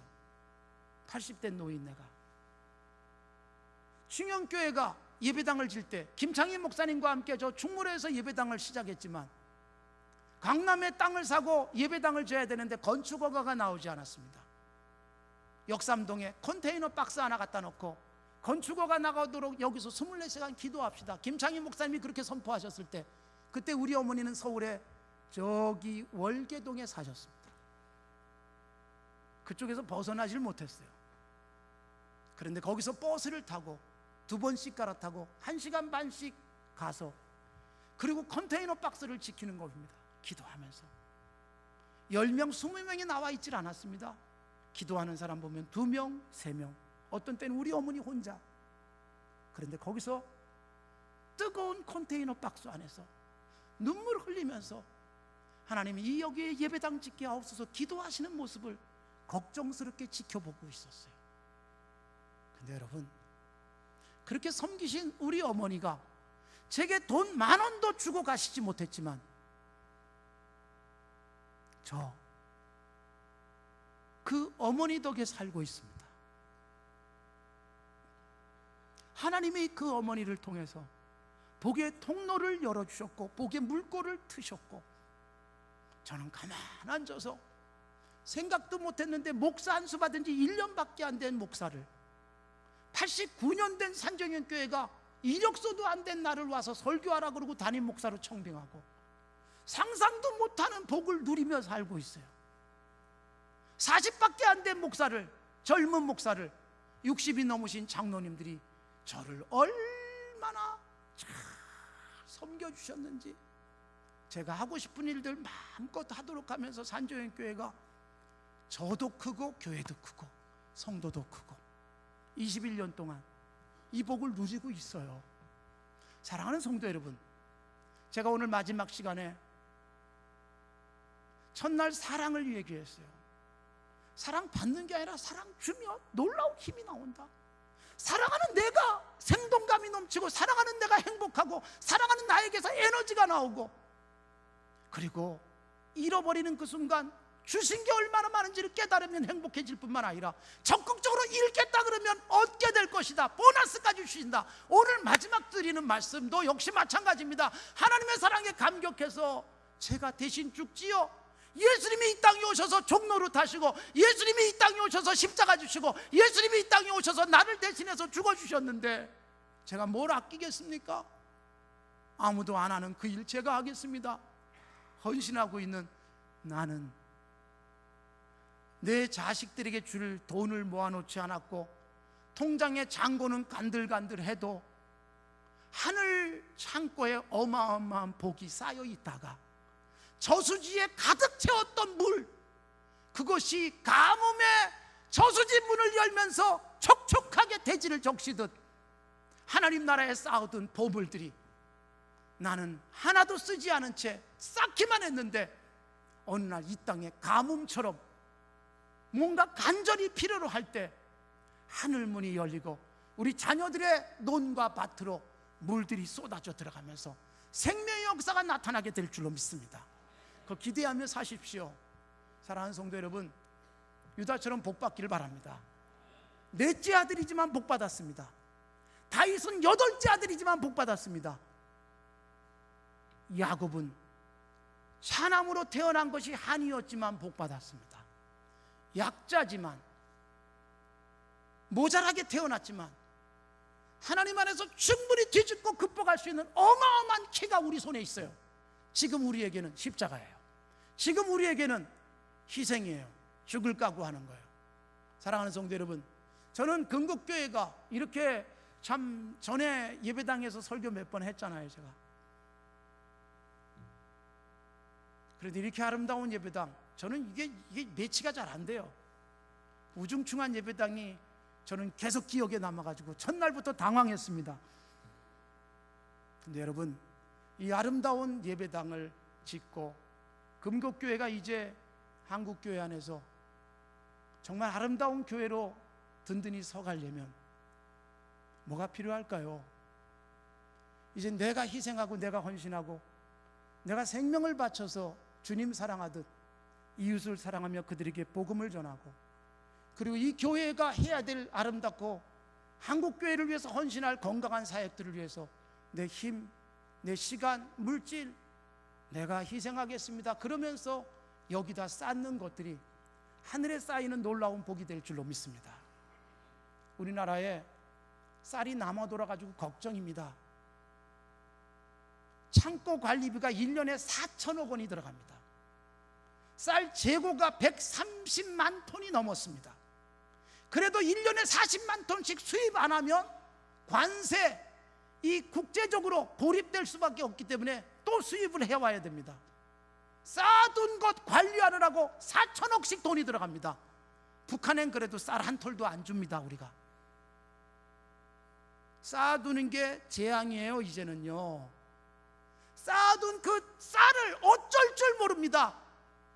매년 관리비가 4천억이나 되는데 북한에 주지도 못하고 세계의 절반이 굶주리고 있는데 나눠주지도 못하고, 저는 4천억, 저는 뭐 정치적으로 모르겠지만 4천억 가지고 운송비 써가지고 그냥 매년 나눠줬으면 좋겠어요. 하나님이 여기다 쌓을 곳이 없도록 부어주지 않겠습니까? 결국 재앙이 뭐냐? 쌓아두는 게 재앙이에요. 예전엔 쌓아두면 복인 줄 알았어요. 우리나라가 적정하게 비상사태 때 쓸 쌀은 80만 톤 정도만 쌓아두면 돼요. 그러면 비상시에 얼마든지 먹고 살 수 있다는 겁니다. 130만 톤씩 쌓이면서 골칫거리가 됐습니다.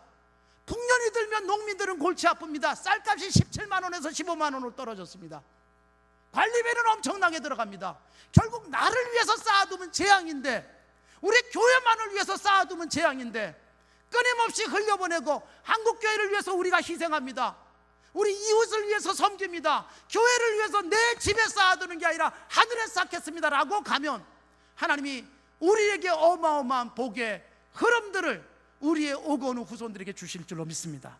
그 복을 받아 누리시면서 금곡교회, 한국교회 안에 자랑스러운 교회가 되기를 바랍니다.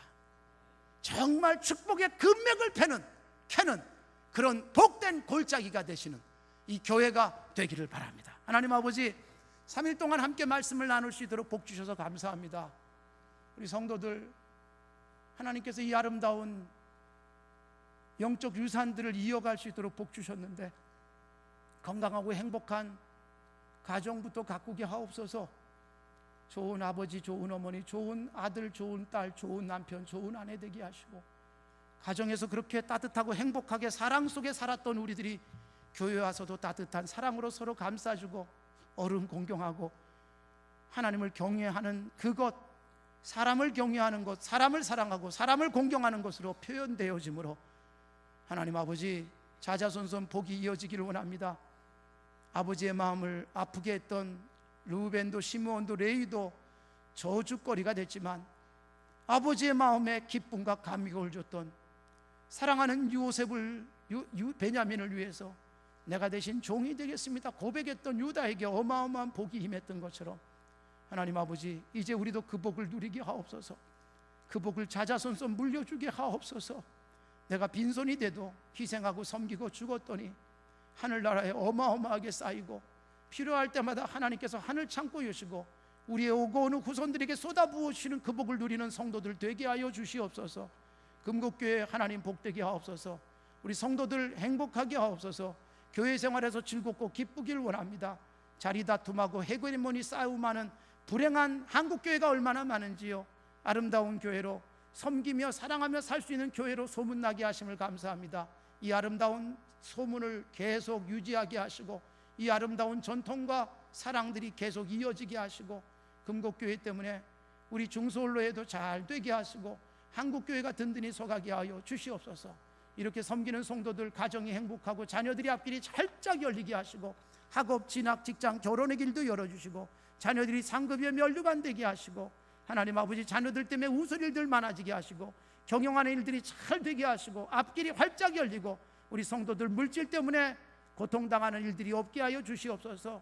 성도들이 교회 생활하면서 행복하고 서로를 세워주면서 천국의 기쁨을 맛보게 하시고 담임 목사님 하나님 세우셔서 감사합니다. 금곡교회를 위해서 세우신 우리 이면수 목사님을 통해서 하시고자 하는 놀라운 일들이 있을 줄로 믿습니다. 5년 동안 지켜주신 하나님 아버지, 앞으로의 5년은 더 놀랍고 신비한 역사들이 나타나기를 원합니다. 목사님 위해서 사역을 협력하고 섬기기 위해서, 동역하기 위해서 기꺼이 내가 십자가 집니다, 내가 종로로 답니다, 내가 같이 희생하겠습니다 라고 말하는 동역자들 많아지게 하시고 목사님 행복하게 감격 속에 생명을 걸고 섬기는 사역을 통해서 이 금곡교회가 해야 될 귀한 일들 마음껏 펼쳐가게 하여 주시옵소서.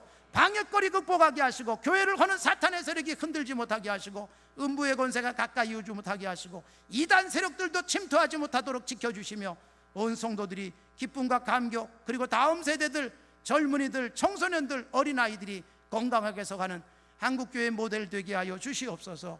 예수님의 이름으로 기도드리옵나이다. 아멘.